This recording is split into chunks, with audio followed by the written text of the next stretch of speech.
Hello guys, welcome to Abhishek Jha classes. कैसे हैं आप सब? जल्दी से लिखो, चैट बॉक्स में पूरा धुआं धुआं होना चाहिए। एकदम हाई हेलो करके एकदम लिख दो। आ गए हो तो हाई हेलो करके लिख दो, फटाफट से लिखिए।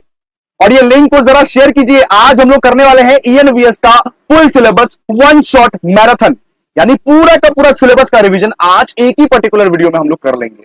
और हमारा टारगेट रहेगा 2 घंटे के अंदर अंदर हम लोग पूरा का पूरा ईवीएस को समेट ले और अच्छे से रिवाइज कर ले, रटवा दे, समझा दे आपको, कि आपको फिर कोई दूसरा लेक्चर रिकमेंड ना करना पड़े, फिर कोई दूसरा लेक्चर रेफर ना करना पड़े। ऐसा हम लोग कोशिश करने वाले हैं। अगर ये मैराथन देख लिया ना भाई, मैं गारंटी देता हूं तुमको कि तुमको कोई दूसरा लेक्चर देखने का जरूरत नहीं पड़ेगा। हम लोग 5 लेक्चर ऑलरेडी रिकॉर्ड कर दिए हैं। वो 5 लेक्चर में थोड़ा सा डिटेल वे में पढ़ाए हैं, और ये मैराथन में हम लोग पूरा वो 5 लेक्चर को अच्छे तरह से वापस रिवाइज कर लेंगे, हर एक कंसेप्ट को, हर एक इंपॉर्टेंट क्वेश्चंस को, जिससे आपका ईएनवीएस का तैयारी एकदम टॉप लेवल का रहे। ये मैराथन कर लिया, ये लेक्चर कर लिया, तो कोई भी लेक्चर, कोई भी मैराथन करने की जरूरत नहीं पड़ेगी। आज ईएनवीएस डन करो, आज ईएनवीएस खत्म करो। इसके बाद सेल्फ स्टडी करना, और अगर तुमको मान लो रिवाइज करना रहा, एग्जाम मोमेंट में भी अगर मान लो रिवाइज करना रहा, तो यही मैराथन को तुम 2x या 1.5x के स्पीड पे जाके देख सकते हो। क्लियर है? आज शुरू करते हैं। सबसे पहले तो आपको मार्क्स डिस्ट्रीब्यूशन समझाते हैं। ईएनवीएस का जो मार्क्स डिस्ट्रीब्यूशन है ना भैया, आपका ईएनवीएस का एग्जाम 50 मार्क्स का होगा। इसमें से आपको 10 मार्क्स का एमसीक्यू पूछेगा, मल्टीपल चॉइस क्वेश्चन, वो 4 ऑप्शन रहते हैं ना, एमसीक्यू पूछेगा। और एमसीक्यू किस पे डिपेंड करता है? आपके कंसेप्चुअल अंडरस्टैंडिंग पे। इसीलिए बोल रहा हूं कि अगर आज का मैराथन तुमने एंड तक नहीं देखा तो तुम अपना पैर पर खुद ही कुल्हाड़ी मारेगा, बिकॉज आज बहुत कंसेप्चुअल अंडरस्टैंडिंग हम करने वाले हैं। इसके बाद यहां पे देखिए 2 मार्क्स का 10 क्वेश्चन रहेगा, 2 मार्क्स का ये 10 क्वेश्चन रहेगा, और 5 मार्क्स का 4 क्वेश्चन रहेगा। क्लियर है? इसके बाद देखिए एमसीक्यू सेशंस एक अलग से लेंगे हम लोग। ईएनवीएस का जो डे बिफोर रहेगा ना, उसमें ना हम लोग एमसीक्यू का ही पूरा मैराथन ले लेंगे। इसके लिए आप एकदम टेंशन मत लीजिए, लेकिन आप हमारे टेलीग्राम चैनल में ज्वाइन करके रखिए। वहां पे ना डेली एमसीक्यू क्विज होता है। जैसे आज रात को 9 या 10 बजे हम लोग वापस से एमसीक्यू क्विज करने वाले हैं। क्लियर है? ओके, तो भैया स्टार्ट कीजिए। बहुत पका रहे हैं आप। यस भैया, स्टार्ट कर रहे हैं। रुको, सबसे पहला चैप्टर हम लोग पढ़ने वाले हैं इंट्रोडक्शन टू एनवायरमेंटल स्टडीज। आ गए सब? प्लीज चैट बॉक्स में हाँ हाँ करके लिख दो। अगर आ गए हो तो हाँ हाँ करके चैट बॉक्स में लिख दो please. Yes sir, yes sir, yes sir, yes sir, पूरा फ्लड होना चाहिए चैट बॉक्स में।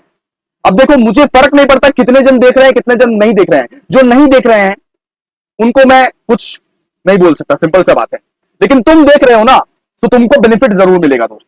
आइए शुरू करते हैं। Unit number 1। यूनिट नंबर 1 में सबसे पहले हम लोग 2 मार्क्स के बहुत इंपॉर्टेंट क्वेश्चंस को कवर करेंगे। सबसे पहला क्वेश्चन है, what do you mean by environmental studies. अगर क्वेश्चन में आया, अगर एग्जामिनेशन में आया कि एनवायरमेंटल स्टडीज का मतलब क्या है, तो क्या लिखोगे?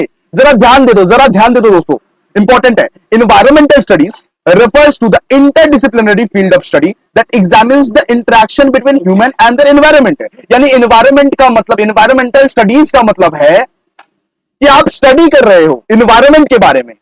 ह्यूमन लोग स्टडी कर रहे हैं environment के बारे में, कि environment में क्या क्या है, क्या क्या नहीं है। Focusing on understanding the natural world. Nature का तुम स्टडी कर रहे हो। तुम लेक में जाके स्टडीज करते हो ना, कि देखो ये पेड़ है, ये पौधा है, ये environment है, ये नदी है, ये झरना है, वहां देखो बाबू सोना है। ऐसे स्टडी करते हो ना लेक में जाके, तो उसको क्या बोलते हैं? Environmental studies. यानी तुम एनवायरमेंट का स्टडी कर रहे हो, तुम नेचुरल स्टडी कर रहे हो। तो क्या कर रहे हो बाबा? एनवायरमेंटल स्टडीज ही तो कर रहे हो। एनवायरमेंटल इश्यूज के बारे में पता लगा रहे हो कि क्या क्या प्रॉब्लम हो रहा है एनवायरमेंट में, उसको पता लगा रहे हो तुम। तो वो भी तो एक एनवायरमेंटल स्टडीज ही है। एंड सोल्यूशंस, सिर्फ प्रॉब्लम को पता नहीं लगा रहे हो, सोल्यूशन भी खोज के ला रहे हो फॉर सस्टेनेबल लिविंग। तो अगर मान लीजिए एग्जामिनेशन में 2 मार्क्स का आया क्वेश्चन, तो बना बना के लिख देना ना भाई। इतना इंग्लिश तो आता है जो बना बना के लिख सको।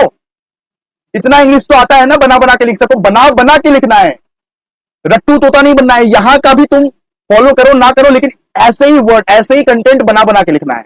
सबसे पहले देखो क्या लिखा हुआ है, देखो, और लिंक को शेयर करो हर एक कॉलेज ग्रुप में। दोस्तों को बुलाओ जल्दी से। आज ईएनवीएस का इंपॉर्टेंट क्लास हो रहा है। सबसे पहला, सबसे important question, what do you mean by environmental studies. तो एनवायरमेंटल स्टडीज का मतलब क्या है? Environmental studies refers to the interdisciplinary field of study that examines the interaction between human and the environment, human और एनवायरमेंट के बीच जो interaction होता है, ह्यूमन जो स्टडी करता है एनवायरमेंट के बारे में, ह्यूमन जो स्टडी करता है एनवायरमेंटल इश्यूज के बारे में, ह्यूमन जो सोल्यूशन निकालता है एनवायरमेंटल इश्यूज का, उसको हम लोग क्या बोलते हैं? Environmental studies, environmental studies. Okay, next question, next question, what are the elements of environmental studies? very very important, very very important. what are the elements of environmental studies? ध्यान दीजिए, the element of environmental studies typically include the study of ecology. अगर आप ecology का study कर रहे हो, इसका मतलब आप एनवायरमेंटल स्टडीज कर रहे हो। अगर आप एनवायरमेंटल साइंस का स्टडी कर रहे हो, इसका मतलब आप एनवायरमेंटल स्टडीज कर रहे हो। ठीक है, ये सब एनवायरमेंटल स्टडीज के अंदर ही आता है। इन्वायरमेंटल पॉलिसी एंड लॉ, यानी कि इन्वायरमेंट का कानून क्या है, उसका लॉ क्या है, ये इसका आप स्टडी कर रहे हो, तो इन्वायरमेंटल स्टडी ही कर रहे हो भाई। समझ में आ गया? इन्वायरमेंटल इकोनॉमिक्स, सस्टेनेबल डेवलपमेंट का स्टडी कर रहे हो, तो इन्वायरमेंटल स्टडी ही कर रहे हो। कंजर्वेशन का स्टडी कर रहे हो, तो इन्वायरमेंटल स्टडी ही कर रहे हो। अगर बायोलॉजी एंड इन्वायरमेंटल एथिक्स के बारे में पढ़ रहे हो, तो तुम इन्वायरमेंटल स्टडी ही कर रहे हो दोस्त। यानी कि ये सब जो भी आपने पढ़ा, अगर बोल दिया गया what are the elements of environmental studies, यानी एनवायरमेंटल स्टडीज के अंदर क्या क्या आता है, ध्यान दीजिए, याद कीजिए मेरे साथ, एनवायरमेंटल स्टडीज के अंदर क्या क्या आता है, तो आप बोल देना ना, the elements of environmental studies includes the study of ecology, study of environmental science, study of environmental policy and law, study of environmental economics, study of sustainable development, conservation, इसके बाद बायोलॉजी एंड एनवायरमेंटल एथिक्स। बहुत सारे elements है।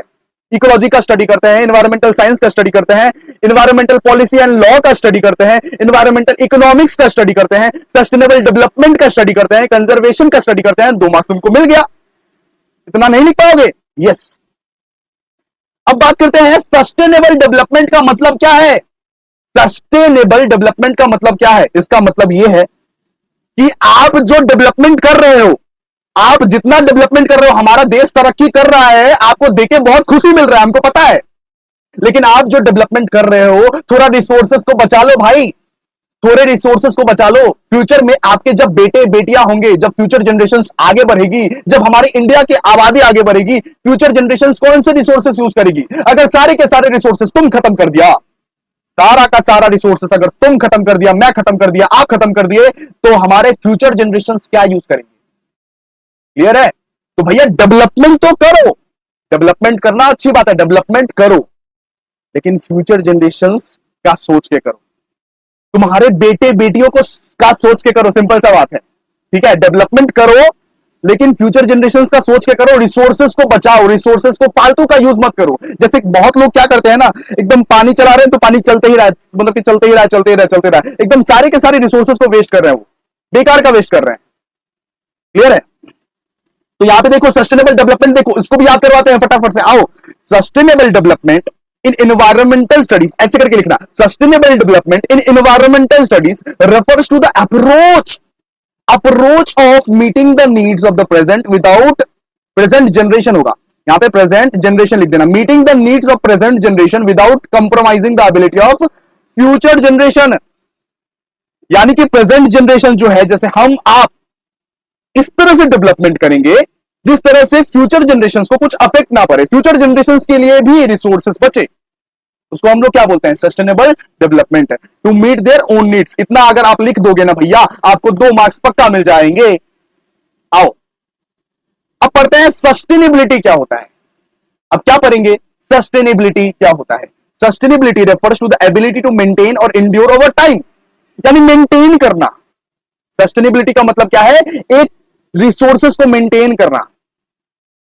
ठीक है, एक resources को maintain करना, रिसोर्सेस जब तक खत्म नहीं होगा तब तक सस्टेनेबिलिटी मेंटेन है। सिंपल सा बात है। सस्टेनेबिलिटी का मतलब ही है कि आप रिसोर्सेस को बहुत लॉन्ग टाइम तक मेंटेन करके रख रहे हो। तो यहां पे देखो, ध्यान दो, sustainability refers to the ability to maintain और endure over time in the context of the environment. It involves using resources in a meets the present needs without compromising the ability of the future generation. यानी कि आप resources का कुछ इस तरीके से use कर रहे हो, आप रिसोर्सेस का कुछ इस तरीके से यूज कर रहे हो जिससे फ्यूचर जनरेशंस के पास भी वो रिसोर्सेस रहे।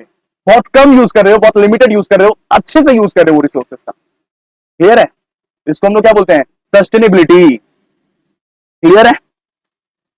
अब हम लोग पढ़ेंगे what is sustainability goals. Sustainability goals क्या है, 2 मार्क्स का क्वेश्चन का आखिरी question, what is sustainability goals. आइए, ये सारे के सारे सजेशंस आपको ऑलरेडी मिल चुके हैं सोल्यूशन के साथ, इंग्लिश वर्जन में, बंगाली वर्जन में। क्लियर है ना, आपको याद भी करवा दे रहे हैं हम। आप नंबर 5 आइए जल्दी से। सस्टेनेबिलिटी गोल्स क्या होता है? Sustainability goals often refers to the sustainable development goals, जिसको हम लोग क्या बोलते हैं, एसडीजी। यानी कि सस्टेनेबिलिटी गोल्स को हम लोग सस्टेनेबल डेवलपमेंट गोल्स भी बोलते हैं।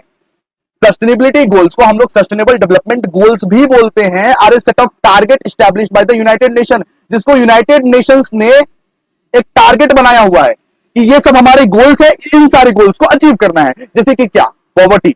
सस्टेनेबिलिटी गोल्स में एक गोल है poverty, inequality, climate change, environmental degradation, peace, justice. ये सब क्या है? ये सब सस्टेनेबिलिटी गोल्स है, जिसको कौन सेट किया है? यूनाइटेड नेशन ने सेट किया है टू एड्रेस ग्लोबल चैलेंजेस।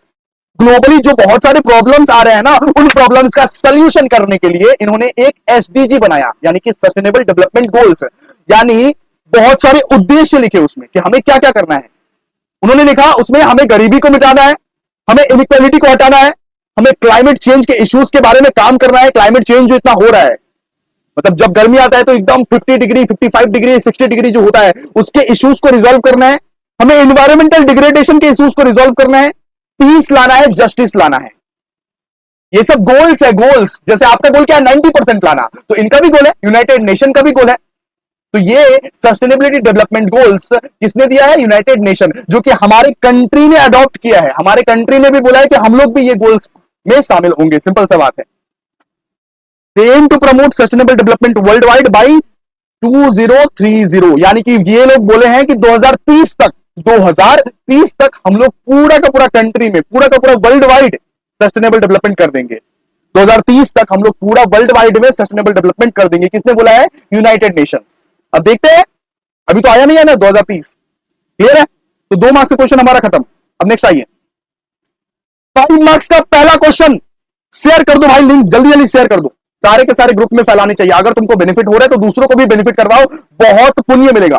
आ जाओ, 5 मार्क्स क्वेश्चन। 5 मार्क्स क्वेश्चन सबसे पहले देखिए, why environmental studies is multi disciplinary in nature, यानी कि एनवायरमेंटल स्टडीज मल्टी डिसिप्लिनरी क्यों है, इसके बारे में पढ़ेंगे। एंड दूसरा दिया हुआ, what are the importance of environmental studies. सबसे पहले पढ़ते हैं मल्टी डिसिप्लिनरी क्यों है। ये देखिए, ये क्वेश्चन 2 मार्क्स का भी आ सकता है, ठीक है, मैं पहले से बता देता हूं। ओके, इसको पढ़ते हैं ध्यान से। तो एनवायरमेंटल स्टडीज को हम लोग मल्टी डिसिप्लिनरी इसलिए बोलते हैं क्योंकि एनवायरमेंटल स्टडीज में ना बहुत सारे सब्जेक्ट का नॉलेज आ जाता है, बहुत सारे सब्जेक्ट का नॉलेज आ जाता है। जैसे कि इकोलॉजी का नॉलेज आता है, जैसे बायोलॉजी का, केमिस्ट्री का, फिजिक्स का, सोशियोलॉजी, इकोनॉमिक्स, पॉलिटिकल साइंस, सबका मिला के, सबका नॉलेज मिला के एनवायरमेंटल स्टडीज बनता है। Ecology, biology, chemistry, physics, sociology, economics, political science, सबका नॉलेज मिला के एनवायरमेंटल स्टडीज बनता है। इसीलिए हम लोग बोलते हैं मल्टी डिसिप्लिनरी। अब अपने दोस्त को बोलते हैं ना, भाई कितना मल्टी टैलेंटेड है तुमने, कितना मल्टी टैलेंटेड है, सब कुछ कर लेता है तुम, डांस भी कर लेता है, गा भी लेता है, बाबू सोना भी कर लेता है, पढ़ भी लेता है, सब कुछ तुम कर लेता है, कॉलेज भी चला जाता है, कितना मल्टी टैलेंटेड है, बारे बा। तो एनवायरमेंटल स्टडीज क्या है? Multi disciplinary. इसका मतलब भी सेम ही है, इसका मतलब भी सेम ही है कि दूसरे जो सब्जेक्ट्स है ना, जैसे ecology, biology, chemistry, physics, sociology, economics, political science, सबका मिश्रण है एनवायरमेंटल स्टडीज। तो आपको अगर 2 मार्क्स के लिए पूछ ले तो आप क्या लिखोगे? Environmental studies is a multidisciplinary because it draws knowledge and methodology from various fields. बहुत सारे फील्ड से ये नॉलेज लेता है, जैसे कि क्या, इकोलॉजी, बायोलॉजी, फिर chemistry, physics, sociology, economics and political science. Clear है? To understand the complex interactions between human and the environment. इसीलिए एनवायरमेंटल स्टडीज को मल्टीडिसिप्लिनरी बोला जाता है। क्लियर है इतना? ओके।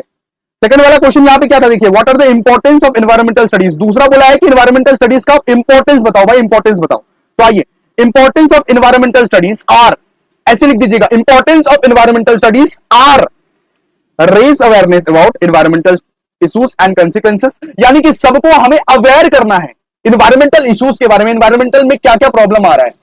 इंपॉर्टेंस क्या है एनवायरमेंटल स्टडीज का? आप एनवायरमेंट का स्टडी क्यों कर रहे हो, आप ईवीएस क्यों पढ़ रहे हो? सबको बता पाओ ना कि भैया क्या प्रॉब्लम हो रहा है हमारे यहां, एनवायरमेंट में क्या प्रॉब्लम हो रहा है, सबको आप बता पाओ, इसी वजह से। ठीक है, raise awareness of the environmental issues and their consequences, problem और सॉल्यूशन बताने के लिए, सिंपल सा बात है। आप दोस्त से क्यों बात करते हो, आप अपने बेस्ट फ्रेंड से क्यों बात करते हो? क्योंकि वो अपना प्रॉब्लम बताएगा, आप सोल्यूशन निकालोगे तब ना होगा, है ना? तो इन्वायरमेंटल स्टडीज क्यों कर रहे हो? इन्वायरमेंटल इश्यूज के बारे में अवेयर कराने के लिए लोगों को, और कंसीक्वेंसेस के बारे में अवेयर कराने के लिए कि भाई क्या क्या हो सकता है अगर ये सब इश्यूज चलता रहा तो। इसीलिए आप लोग प्लीज कचरा ना फैलाइए, अवेयर करोगे ना सबको। यस। इसके बाद वाला इंपॉर्टेंस देखिए, प्रोवाइड सॉल्यूशंस।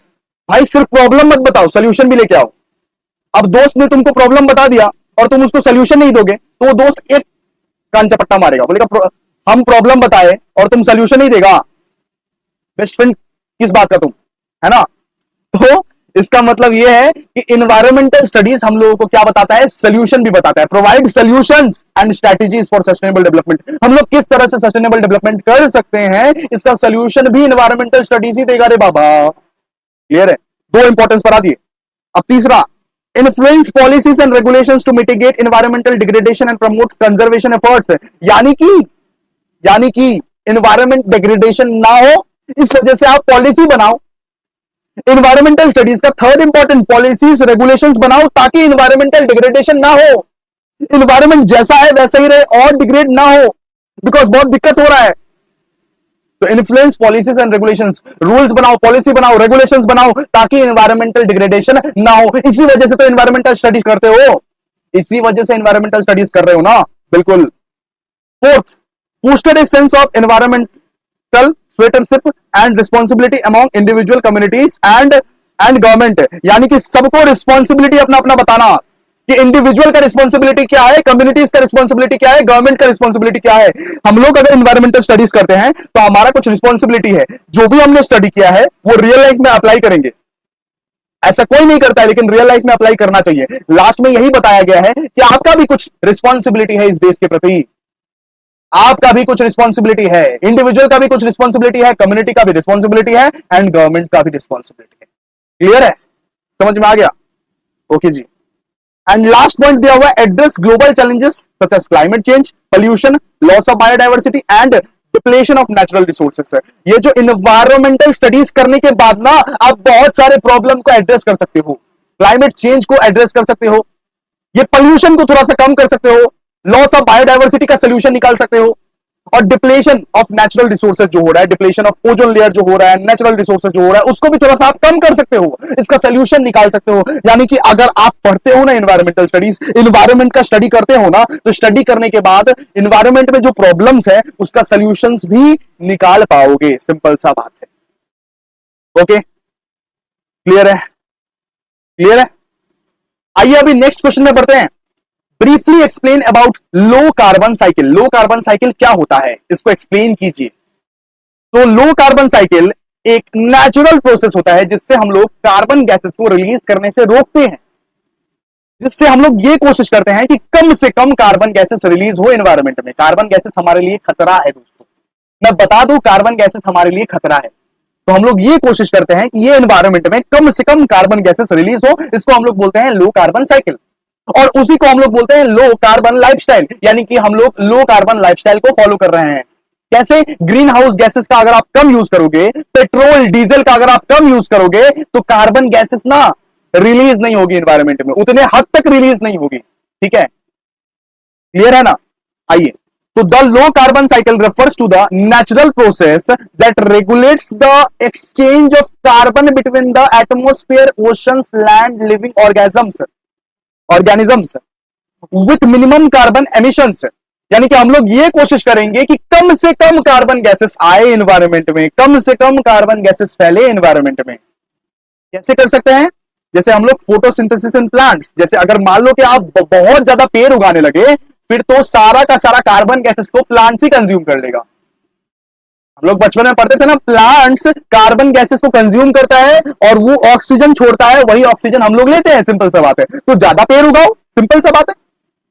इसके बाद carbon storage in soils and biomass. अगर मान लो सॉइल और बायोमास में कार्बन स्टोर हो जाए, फिर तो हमें कोई दिक्कत ही नहीं है, फिर तो वो कार्बन गैसेस रिलीज ही नहीं होगी।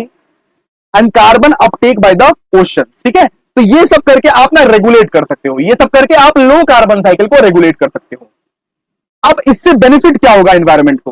तो a low carbon lifestyle low carbon lifestyle या लो कार्बन साइकिल, बिल्कुल सेम आंसर होगा। लो कार्बन लाइफस्टाइल का मतलब यह है कि आप अपने जीवन में ग्रीन हाउसेस जो गैसेस हैं, ग्रीन हाउस गैसेस मतलब क्या हुआ, ग्रीन हाउसेस गैसेस जो है उसका मिनिमाइजेशन कर दिए हैं।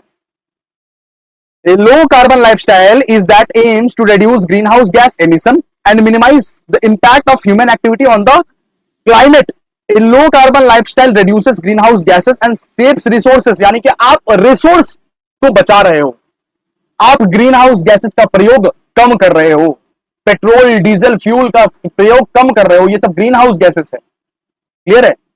और इससे क्या हो रहा है, इससे आप अडॉप्ट कर रहे हो लो कार्बन लाइफस्टाइल, इससे कार्बन गैसेस जो है वो रिलीज नहीं होती है।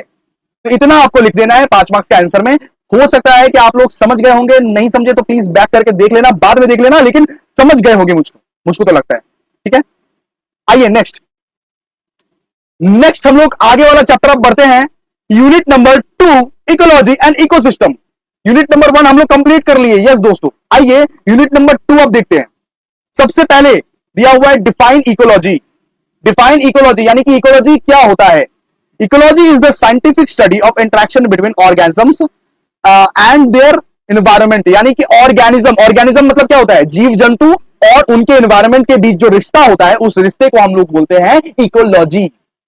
ऑर्गेनिजम्स मतलब कि जीव जंतु, एनवायरमेंट में जितने भी जीव जंतु रहते हैं, जितने भी क्रिएचर्स रहते हैं, लिविंग ऑर्गेनिजम्स रहते हैं, जीव जंतु रहते हैं, कीटाणु मच्छर हो गया, और उनके बीच में उनके और उनके एनवायरमेंट के बीच में जो रिश्ता होता है उनको हम लोग क्या बोलते हैं, इकोलॉजी। ये 2 मार्क्स का आएगा। अब इकोसिस्टम क्या होता है। इकोसिस्टम एक बायोलॉजिकल कम्युनिटी को बोला जाता है। Ecosystem is a biological community of interacting organisms and their physical environment. It encompasses both living and non living components, यानी कि इकोसिस्टम पूरा का पूरा कम्युनिटी को बोला जाता है, पूरा का पूरा सोसाइटी को बोला जाता है। अब देखो, अब नेचर में जाओगे ना, जब तुम इकोसिस्टम में अगर तुम जाओगे तो वहां पे देखोगे कि कुछ लिविंग है और कुछ नॉन लिविंग भी है, कुछ लिविंग भी रहते हैं और कुछ नॉन लिविंग भी रहते हैं। तो वो पूरा का पूरा पर्यावरण को बोलते हैं इकोसिस्टम। इकोसिस्टम मतलब कि पर्यावरण, पेड़ पौधे झरने हवा पानी, तो ये सबको एक कम्युनिटी बोला जाता है और इसी कम्युनिटी को इकोसिस्टम बोला जाता है। तो an ecosystem is the biological community of interacting organisms and their physical environment. ठीक है, उसमें बहुत सारे लिविंग ऑर्गेनिजम्स भी रहते हैं एंड नॉन लिविंग ऑर्गेनिजम्स भी रहते हैं। लिविंग ऑर्गेनिजम्स को हम लोग बोलते हैं biotic and non living organisms को हम लोग बोलते हैं अबायोटिक। ठीक है, तो देखिए यहां पे थर्ड क्वेश्चन दिया हुआ है, what are the main components of ecosystem. Main components क्या है, इकोसिस्टम के मेन कंपोनेंट्स क्या है, एक्सप्लेन ईच ऑफ देम। सबसे पहले तो भैया अबायोटिक, अबायोटिक मतलब नॉन लिविंग कंपोनेंट्स रहते हैं। एक पर्यावरण में बहुत सारे कंपोनेंट्स ऐसे रहते हैं जो निर्जीव रहते हैं, नॉन लिविंग रहते हैं, उसको क्या बोलते हैं, मतलब उसको क्या बोलते हैं, अबायोटिक। जैसे हो गया सॉइल, वाटर, एयर, टेम्परेचर। इसके बाद बायोटिक मतलब लिविंग, जैसे कि हो गया प्रोड्यूसर्स, कंज्यूमर्स, डिकम्पोजर्स। इसके बारे में समझाएंगे, चिंता मत कीजिए। आइए नेक्स्ट, अब हम लोग पढ़ेंगे कि मरीन इकोसिस्टम क्या होता है। मरीन इकोसिस्टम क्या होता है, तो आइए, A marine ecosystem refers to the ecosystem that is predominantly aquatic and located in the salt water environment such as oceans, sea। यानी कि ओशंस, सी में जो क्रिएचर्स आपको देखने को मिलते हैं, समुद्र में गए हो कभी, उसमें जो केकड़े वगैरह देखने को मिलते हैं, उसके अंदर जो क्रिएचर्स देखने को मिलता है, जैसे शार्क्स हो गया, फिश हो गया, तो उनको हम क्या बोलेंगे, मरीन इकोसिस्टम। यानी कि समुद्र के पानी के नीचे जो क्रिएचर्स देखने को तुमको मिलते हैं, पेड़ पौधे, मतलब कि छोटे छोटे पेड़ भी होते हैं, ठीक है, मतलब कि पेड़ पौधे जीव जंतु, उनको हम लोग क्या बोलते हैं, मरीन इकोसिस्टम। तो मरीन इकोसिस्टम किसको बोलते हैं, ये marine ecosystem refers to the ecosystem that is predominantly aquatic and located in the salt water ecosystem. इसके बाद अब पढ़ेंगे फूड वेब के बारे में। Food web is a complex network of interrelated food chains within an ecosystem depicting the flow of energy and nutrients through various organisms. मतलब एक पशु दूसरे पशु को खाता है और दूसरा पशु तीसरा पशु को खाता है और तीसरा पशु वो चौथा पशु को खाता है, उसको हम लोग क्या बोलते हैं, फूड वेब। ये फूड चेन्स को रिप्रेजेंट करता है कि कौन किसको खाएगा, सिंपल सा बात है ना। ऐसा ही होता है ना, जंगल वंगल में तो ऐसा ही होता है ना कि बहुत सारे एनिमल्स दूसरे एनिमल पे निर्भर रहते हैं, सब अपना पेट दूसरे एनिमल को खा के भरता है, सिंपल सा बात है। तो इसको हम लोग क्या बोलते हैं, फूड वेब। हर किसी का फूड हर एक एनिमल है, क्लियर है, ओके। हर एक लिविंग थिंग का फूड कोई दूसरा लिविंग थिंग ही है, सिंपल सा बात है ना। एनवायरमेंट में जाओगे तब वही चीज होता है, वही चीज फॉलो होता है, सिंपल, क्लियर। इसके बाद बात करेंगे इकोलॉजिकल सक्सेशन क्या है, what do you mean bye ecological succession. तो आइए पढ़िए, ecological succession is a gradual process of change in the species composition and structure of the ecological community over time. मतलब कि एक बार ये कम्युनिटी है, उसके बाद वाला जनरेशंस को इकोलॉजिकल सक्सेशन बोला जाएगा। सक्सेशन मतलब क्या है? सबसे पहले आपके मान लीजिए बिजनेस है, मान लो सबसे पहले आपका पापा बिजनेस करता है, उसके बाद आप बिजनेस करोगे, उसके बाद आपके बच्चे बिजनेस करेंगे। वैसे सक्सेस मतलब कि सक्सीड होता है ना, बिजनेस सक्सीड हो रहा है ना, वैसे ही इकोसिस्टम भी सक्सीड होता है टाइम टाइम पर। एक टाइम में एक जीव जंतु है, उसके बाद कोई दूसरा जनरेशन आएगा, उसके बाद कोई तीसरा जनरेशन आएगा, उसके बाद हो सकता है उसका जनरेशन बचेगा ही नहीं, क्योंकि एनवायरमेंट में तो बहुत सारा डिफेक्ट चल रहा है। ठीक है, तो इसको हम लोग क्या बोलते हैं? Ecological succession. It occurs in response of disturbances on changes in environmental conditions. ठीक है, बहुत सारे डिस्टर्बेंस की वजह से भी होता है, बहुत सारे एनवायरमेंट कंडीशंस के चेंज होने से भी इकोलॉजिकल सक्सेशन आता है। और एक लिविंग ऑर्गेनिजम्स बोलो, एक जीव जंतु बोल लो या एक मनुष्य बोल लो, पूरा जिंदगी भर जी नहीं सकता, जिंदगी भर वो जी नहीं सकता, उसको तो सक्सीड कोई ना कोई करेगा ही ना। तो सिंपल सा बात है, उसी को बोलते हैं ecological succession, leading to the replacement of one community by another. यानी कि एक कम्युनिटी अभी है, 10 साल बाद हो सकता है कोई दूसरा कम्युनिटी आ जाए उसी इन्वायरमेंट में, उसी पर्यावरण में, उसको हम लोग क्या बोलते हैं? Ecological succession. उसको हम लोग क्या बोलते हैं? Ecological succession. ठीक है, तो यहां पे वापस से पढ़िए, ecological succession is the gradual process of change in the species composition and structure. यानी कि चेंज, जितना स्पीसीज है, मान लीजिए अभी 100 का स्पीसीज है, क्या पता 10 साल बाद 90 स्पीसीज ही बचे, क्या पता 20 साल बाद 80 स्पीसीज ही बचे, है ना, लिमिटेड हो रहा है ना बीच बीच में, तो उसको हम लोग बोलते हैं इकोलॉजिकल सक्सेशन। आगे की पीढ़ी बढ़ गई, आगे के जनरेशंस बढ़ गए ड्यू टू डिस्टर्बेंस और changes in the environmental conditions है। यानी कि एनवायरमेंट में कुछ बहुत सारा डिस्टर्बेंस आ गया, मान लीजिए पेड़ वेड़ काट रहे हैं, उसकी वजह से क्या होगा? बहुत सारे स्पीसीज मर जाएंगे, फिर दूसरा कोई कम्युनिटी आएगा बहुत मतलब दिन बाद, उसको हम लोग क्या बोलेंगे? Ecological succession. ठीक है, आइए नेक्स्ट क्वेश्चन है, डिफाइन प्रोड्यूसर्स और डिकम्पोजर्स। प्रोड्यूसर्स और डिकम्पोजर्स क्या है? प्रोड्यूसर्स मतलब हो गया, जैसे पेड़ फोटोसिंथेसिस के मदद से अपना फूड को जनरेट करता है, सिंपल सा बात है। तो producers are organisms, typically plants को बोले जाते हैं प्रोड्यूसर्स। प्लांट क्या करता है? फोटोसिंथेसिस के थ्रू अपना फूड जनरेट करता है, फोटोसिंथेसिस के थ्रू अपना फूड जनरेट करता है ना, फोटोसिंथेसिस को प्रोसेस करके अपना फूड जनरेट करता है। So producers are the organisms, typically plant or algae, that produce organic compounds through photosynthesis, serving as a primary source of energy in the ecosystem. And decomposers क्या होता है? Decomposers जैसे कि हो गया बैक्टीरिया और fungi, that break down dead organic matter into simpler substances. यानी कि जो डेड मैटर को खाते हैं, जैसे कि झिंगुर मान लो मर गया, उसी को देखो कि चींटी लोग ना खाती रहती है, बहुत सारे चींटी लोग उसी झिंगुर के ऊपर उसके ही सारे के सारे पार्ट्स को ब्रेक करते हैं और खाते रहते हैं, उनको क्या बोलते हैं? डिकम्पोजर। उसको क्या बोलते हैं? डिकम्पोजर। ठीक है, such as bacteria and fungi, वो लोग क्या करते हैं?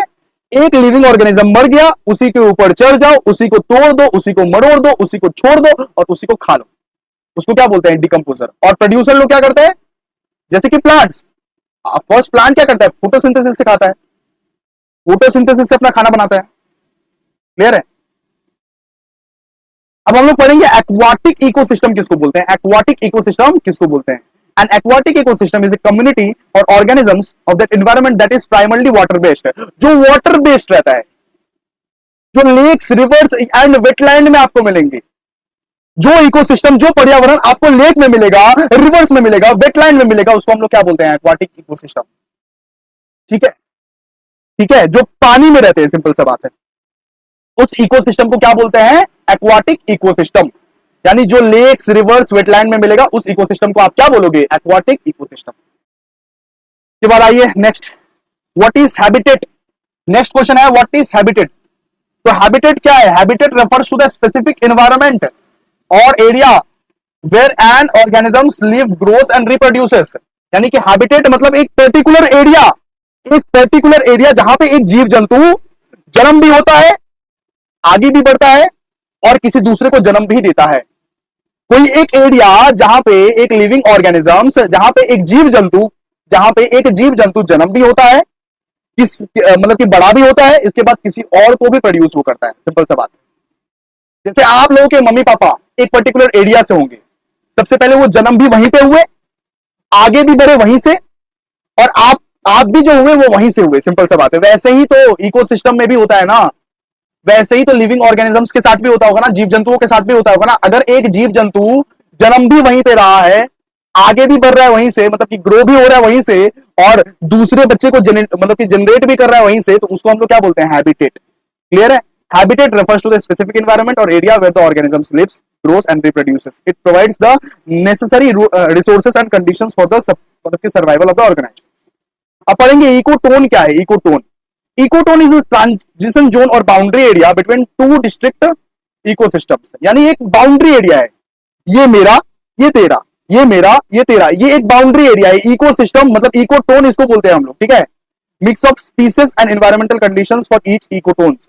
जैसे कि मान लो ये है और ये है, ये एक इकोसिस्टम है, ये एक इकोसिस्टम है, यहां पे पूरा बाउंड्री लगा हुआ है, सिंपल सा बात है। इसको क्या बोलोगे आप, ecotone. Ecotone often have greater species diversity. जैसे मान लीजिए कि इस एरिया में ज्यादा स्पीसीज रहता है एक प्रकार का, और इस एरिया में ज्यादा स्पीसीज रहता है, तो इसको हम लोग क्या बोलेंगे, इकोटोन। इकोटोन मतलब बंटवारा है, दो इकोसिस्टम बना हुआ है एक ही जगह पे, एक ही जगह पे दो इकोसिस्टम बना हुआ है, ठीक है। ओके, अब पढ़ते हैं what is fresh water ecosystem. Fresh water ecosystem किसको बोलते हैं? A fresh water ecosystem is a type of ecosystem found in bodies of water and low salt content. मतलब कि जो इकोसिस्टम आपको लेक्स, रिवर्स, पॉन्ड्स, वेटलैंड में मिलते हैं, वही इकोसिस्टम को हम लोग क्या बोलते हैं, फ्रेश वाटर इकोसिस्टम। वही इकोसिस्टम को क्या बोलते हैं, फ्रेश वाटर इकोसिस्टम। वो भी तो एक इकोसिस्टम है ना, वो भी तो एक पर्यावरण है ना। जो लेक, रिवर्स, पॉन्ड्स, वेटलैंड में मिलते हैं, वही इकोसिस्टम को आप क्या बोलोगे, फ्रेश वाटर इकोसिस्टम। तो हम लोग ने यहाँ पे देखा फ्रेश वाटर, एक्वाटिक, एकदम सेम टू सेम ही है, तो लिख दीजिएगा, कोई दिक्कत नहीं है। फ्रेश वाटर, एक्वाटिक, मरीन, ये तीनों सेम टू सेम ही है, बस आपको थोड़ा सा अच्छे से लिखना पड़ेगा, बस आपको थोड़ा सा नाम चेंज करना पड़ेगा, बस सिंपल। क्लियर है? आइए 5 मार्क्स का क्वेश्चन करते हैं। सबसे पहला question, what is food chain. Food chain क्या होता है, and what are the components of the food chain. Food chain क्या होता है और फूड चेन के कंपोनेंट्स क्या होते हैं। फूड चेन का मतलब होता है कि वो सीक्वेंस, किस तरह से एक जानवर दूसरे जानवर को खाएगा, वो सीक्वेंस को हम लोग बोलते हैं फूड चेन। किस तरीके से एक जानवर दूसरे जानवर को खाएगा, एक लिविंग ऑर्गेनिज्म दूसरे लिविंग ऑर्गेनिज्म को खाएगा, वो सीक्वेंस बताता है। कौन बताता है, फूड चेन। जैसे जंगल में क्या होता है, जंगल में हर एक प्राणी, हर एक लिविंग ऑर्गेनिजम्स दूसरे लिविंग ऑर्गेनिज्म पे मतलब कि डिपेंडेंट रहते हैं। कोई इसको खाएगा, वो फिर दूसरे को खाएगा, फिर वो दूसरा तीसरे को खाएगा, और तीसरा चौथे को खाएगा, इस तरह से ही चलता है, सिंपल सा बात है। तो फूड चेन का मतलब यही होता है, food chain is the linear sequence of the organism in the ecosystem where each organism serves as a source of food. यानी कि हर एक ऑर्गेनिज्म का खाना दूसरा कोई ऑर्गेनिज्म है, हर एक लिविंग ऑर्गेनिज्म का खाना दूसरा कोई ऑर्गेनिज्म है, उसको हम लोग क्या बोलते हैं, फूड चेन। उसको हम लोग क्या बोलते हैं, फूड चेन। क्लियर है? अब फूड चेन के बहुत सारे कंपोनेंट्स है। The components of food chain included, जैसे कि प्रोड्यूसर्स। तो प्रोड्यूसर्स मतलब क्या हो गया, प्लांट्स। प्लांट्स किसको कंज्यूम करता है, जैसे कि फोटोसिंथेसिस को।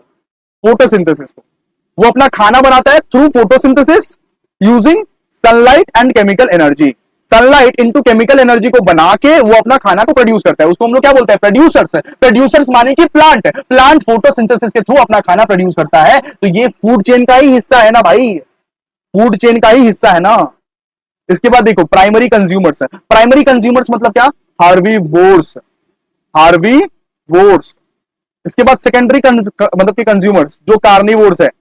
Secondary consumers that feeds on primary consumers. Herbivores मतलब क्या हो गया, हार्बीवोर्स मतलब जो शाकाहारी खाते हैं, जो शाकाहारी खाते हैं, जो शाकाहारी होते हैं। और कार्निवोर्स कौन है, जो मांसाहारी होते हैं, सिंपल सा बात। इसके बाद हम लोग पढ़ते हैं मतलब कि टर्सरी कंज्यूमर्स, तो दैट कंज्यूम सेकेंडरी कंज्यूमर्स, मतलब कि जो इसको कंज्यूम करता है। सबसे पहले ये कुछ यहाँ पे कंज्यूम करता है, इसका मतलब हो गया plants. Secondary consumers primary consumers को करता है, और यहाँ पे टर्सरी कंज्यूमर सेकेंडरी कंज्यूमर्स को कंज्यूम करता है। तो हर कोई एक दूसरे को कंज्यूम कर रहा है, सबसे पहले प्राइमरी, सेकेंडरी और टर्सरी। इसके बाद आता है डिकम्पोजर। डिकम्पोजर क्या करता है, डेड बॉडीज को खाता है। डिकम्पोजर क्या करता है, डेड बॉडीज को कंज्यूम करता है, जैसे कि फंगी हो गया, बैक्टीरिया हो गया, वो लोग क्या करता है। जैसे मैंने क्या एग्जांपल दिया था, मैंने एग्जांपल दिया था एक झिंगुर जब मर जाता है तब उसके शरीर में देखो कि बहुत सारा चींटी रहेगा। वो चींटी लोग ना वो छोटे छोटे पार्ट्स बना के उसको खा लेते हैं, छोटे छोटे पार्ट्स बना के उसको खा लेते हैं, उसको हम लोग क्या बोलते हैं, डिकम्पोजर। ठीक है, तो प्रोड्यूसर्स का मतलब भी तुमको हम समझा दिए। एंड डिकम्पोजर्स का मतलब भी तुमको हम समझा देंगे। क्लियर है? समझे कि नहीं बताओ? तो ये एकदम सेम टू सेम है। तो मतलब कि प्रोड्यूसर्स मतलब क्या हो गया? प्रोड्यूसर्स मतलब प्लांट या तो एल्गी जो फोटोसिंथेसिस के थ्रू अपना खाना बनाता है, जो फोटोसिंथेसिस के थ्रू अपना खाना को बनाता है। They convert sunlight, water and carbon dioxide into organic compounds. Producers क्या करता है? सनलाइट, वाटर और कार्बन डाइऑक्साइड को अपना खाना बनाता है। सनलाइट, वाटर और कार्बन डाइऑक्साइड को मिक्सअप करके प्लांट्स लोग अपना खाना बनाता है, उसको हम लोग क्या बोलते हैं? प्रोड्यूसर्स। उसको हम लोग क्या बोलते हैं? प्रोड्यूसर्स। अब पढ़ेंगे डिकम्पोजर क्या होता है। अब पढ़ेंगे डिकम्पोजर क्या होता है। डिकम्पोजर एक ऑर्गेनिजम्स है जो डेड बॉडी को खाता है, जो डेड बॉडी को खाता है। अभी तो बताए थे, जैसे झिंगुर, झिंगुर के ऊपर चींटी है, खाएगा, सिंपल सा बात है। जैसे कोई एक सांप मर गया, उसके उसके ऊपर भी बहुत सारे ऐसे स्पीसीज रहते हैं, बैक्टीरिया रहते हैं जो उनको कंज्यूम करते हैं। सिंपल, क्लियर है? ओके जी। इसके बाद कंज्यूमर, अभी इसको भी समझाए थे। कंज्यूमर्स कौन होते हैं? Consumers are organisms that obtain energy by consuming other organisms. मतलब एक लिविंग ऑर्गेनिज्म, एक लिविंग ऑर्गेनिज्म दूसरे लिविंग ऑर्गेनिज्म को अगर खाएगा तो उसको क्या बोलेंगे? कंज्यूमर्स। जैसे हम लोग नॉनवेज खाते हैं या तो वेज अगर खाते हैं, अगर मान लो नॉनवेज खा लिए तो हम लोग भी तो किसी लिविंग थिंग को ही खा रहे हैं ना, हम लोग भी तो किसी लिविंग ऑर्गेनिजम्स को ही खा रहे हैं ना। नहीं खाना चाहिए लेकिन खा रहे हैं ना, तो इसको क्या बोलोगे? कंज्यूमर्स। मतलब एक लिविंग ऑर्गेनिजम्स को दूसरे लिविंग ऑर्गेनिजम्स अगर खा रहा है तो उसको क्या बोलेंगे? ऑर्गेनिजम्स। जैसे कि मान लो वो कार्निवोर्स है, तो कार्निवोर्स किसको बोलते हैं? जैसे लायन, टाइगर को। वो लोग क्या करता है? वो लोग लिविंग ऑर्गेनिजम्स को ही खाता है, वो लोग जीव जंतु को ही खाता है। सिंपल सा बात है। इसको हम लोग क्या बोलेंगे? कंज्यूमर्स। ठीक है, आई होप आप लोगों को समझ में आ गया होगा। इसके बाद next question, explain the term energy flow is a ecosystem. यहां पे बहुत बेस्ट क्वेश्चन, बहुत इंपॉर्टेंट क्वेश्चन दिया हुआ है कि ये समझाओ कि एनर्जी फ्लो एक इकोसिस्टम है। ये समझाओ रे बाबा, एनर्जी फ्लो एक इकोसिस्टम है। समझ में आ रहा है ना आप लोगों को? प्लीज चैट बॉक्स में लिखो, ये समझाओ कि energy flow is an ecosystem. तो आइए समझते हैं। Energy flow is an ecosystem refers to the transfer of energy from one organism to another. यानी कि एक ऑर्गेनिज्म से दूसरे ऑर्गेनिज्म में अगर मान लो एनर्जी ट्रांसफर हो रहा है तो उसको क्या बोलेंगे? Energy flow of ecosystem. Energy flow of ecosystem. जैसे कि हार्बीवोर्स क्या करता है? प्लांट्स ईट करता है, और कार्निवोर्स क्या करता है? हार्बीवोर्स को ईट करता है। हार्बीवोर्स क्या करता है? हार्बीवोर्स वाला जो एनिमल रहता है, शाकाहारी जो एनिमल रहता है, वो लोग क्या खा के जीवन बिताता है? वो लोग प्लांट को खा के जीवन बिताता है, वो लोग पेड़ पौधा को खा के जीवन बिताता है। और कार्निवोर्स उसी हार्बीवोर्स वाला एनिमल को अगर खा लेता है तो सारा का सारा एनर्जी तो कार्निवोर्स के पास चला गया ना। सिंपल सा बात है, सारा का सारा एनर्जी तो कार्निवोर्स के पास चला गया ना। सिंपल सा बात है, क्लियर है? तो इसको हम लोग बोलते हैं energy flow is an ecosystem. इसका मतलब एक लिविंग ऑर्गेनिज्म का शक्ति दूसरे लिविंग ऑर्गेनिज्म में पहुंच जाए तो उसको क्या बोलेंगे? Ecosystem. Energy flow is an ecosystem. जैसे कोई मिल गया, देखिए कोई मिल गया, कोई मिल गया, देखिए आप, उसमें क्या हुआ था? उसमें जादू ने अपना जो शक्ति था वो किसको दिया था? ऋतिक को। जादू ने अपना शक्ति जो था वो ऋतिक को दे दिया था। तो इसी को तो बोलते हैं एनर्जी फ्लो। अपना मैं एनर्जी दूसरे को दे रहा हूं, तो इसी वजह से इसको इकोसिस्टम में बोलते हैं energy flow in an ecosystem. यानी एक पर्यावरण के अंदर अगर मैं एक लिविंग ऑर्गेनिज्म होकर दूसरे लिविंग ऑर्गेनिज्म को खा रहा हूं, इसका मतलब उसका शक्ति मेरे में आ जा रहा है। सिंपल सा बात है। तो किस तरह से आता है? फूड चेन और फूड वेब के through. The process begins with the producer such as plants capturing sunlight through photosynthesis. सबसे पहले क्या करता है? प्लांट्स। सबसे पहले प्लांट अपना खाना बनाता है सनलाइट के थ्रू, फोटोसिंथेसिस के थ्रू, और वो कंज्यूम करता है।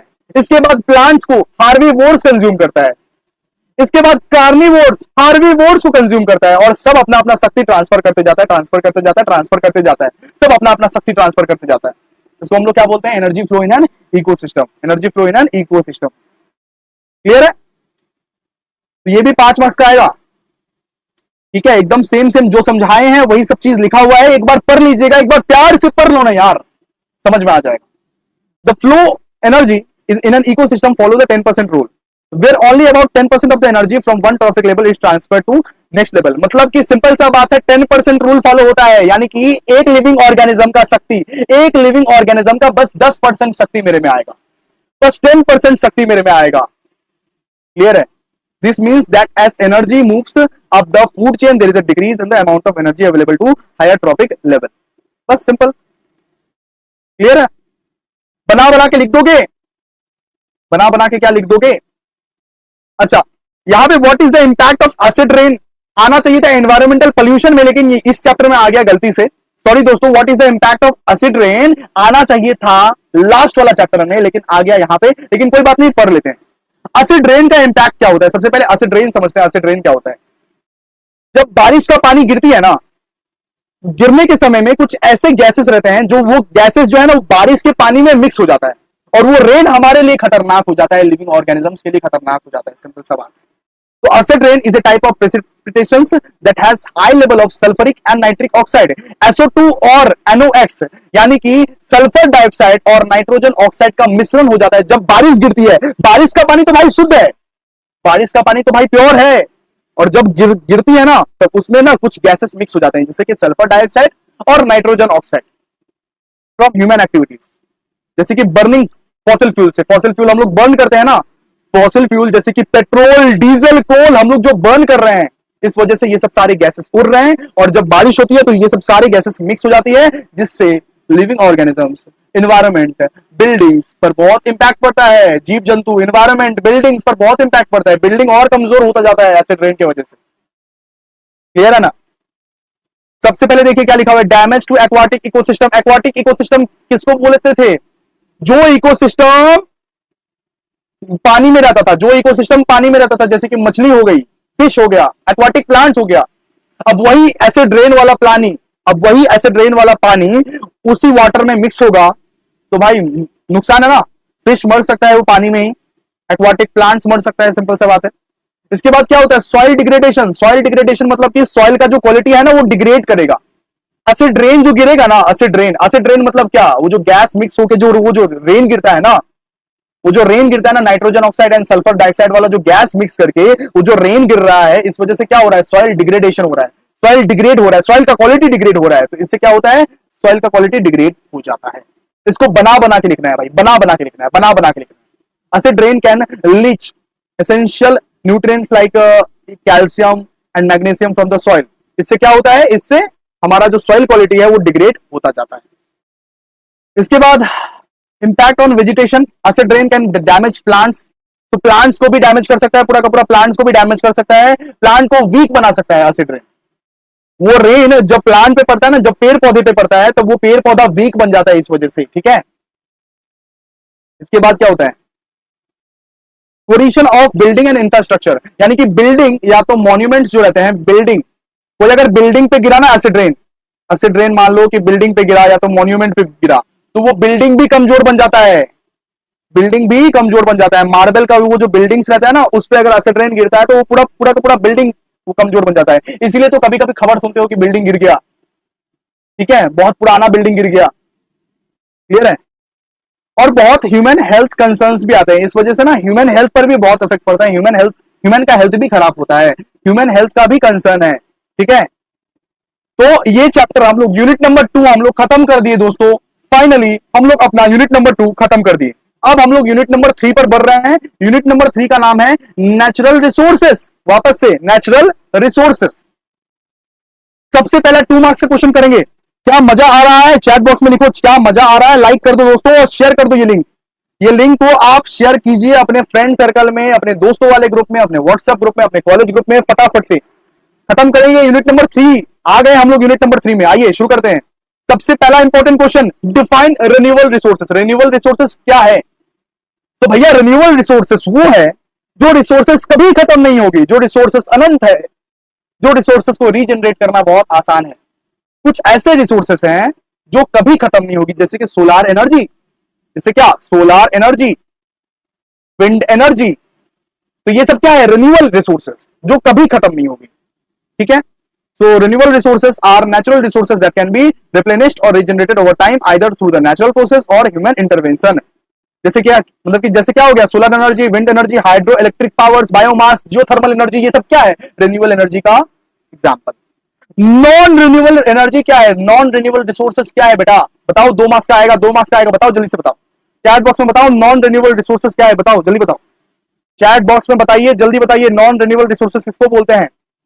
जो खत्म हो जाएगी, जो रिसोर्सेस इजिली खत्म हो जाएगी, जो रिसोर्सेस एक टाइम में खत्म हो जाएगी, जैसे कि क्या, कोल, पेट्रोल, डीजल, नेचुरल गैस, ये सब क्या है, ये सब नॉन रिन्यूएबल रिसोर्सेस है जो एक समय में भैया खत्म हो जाएगी।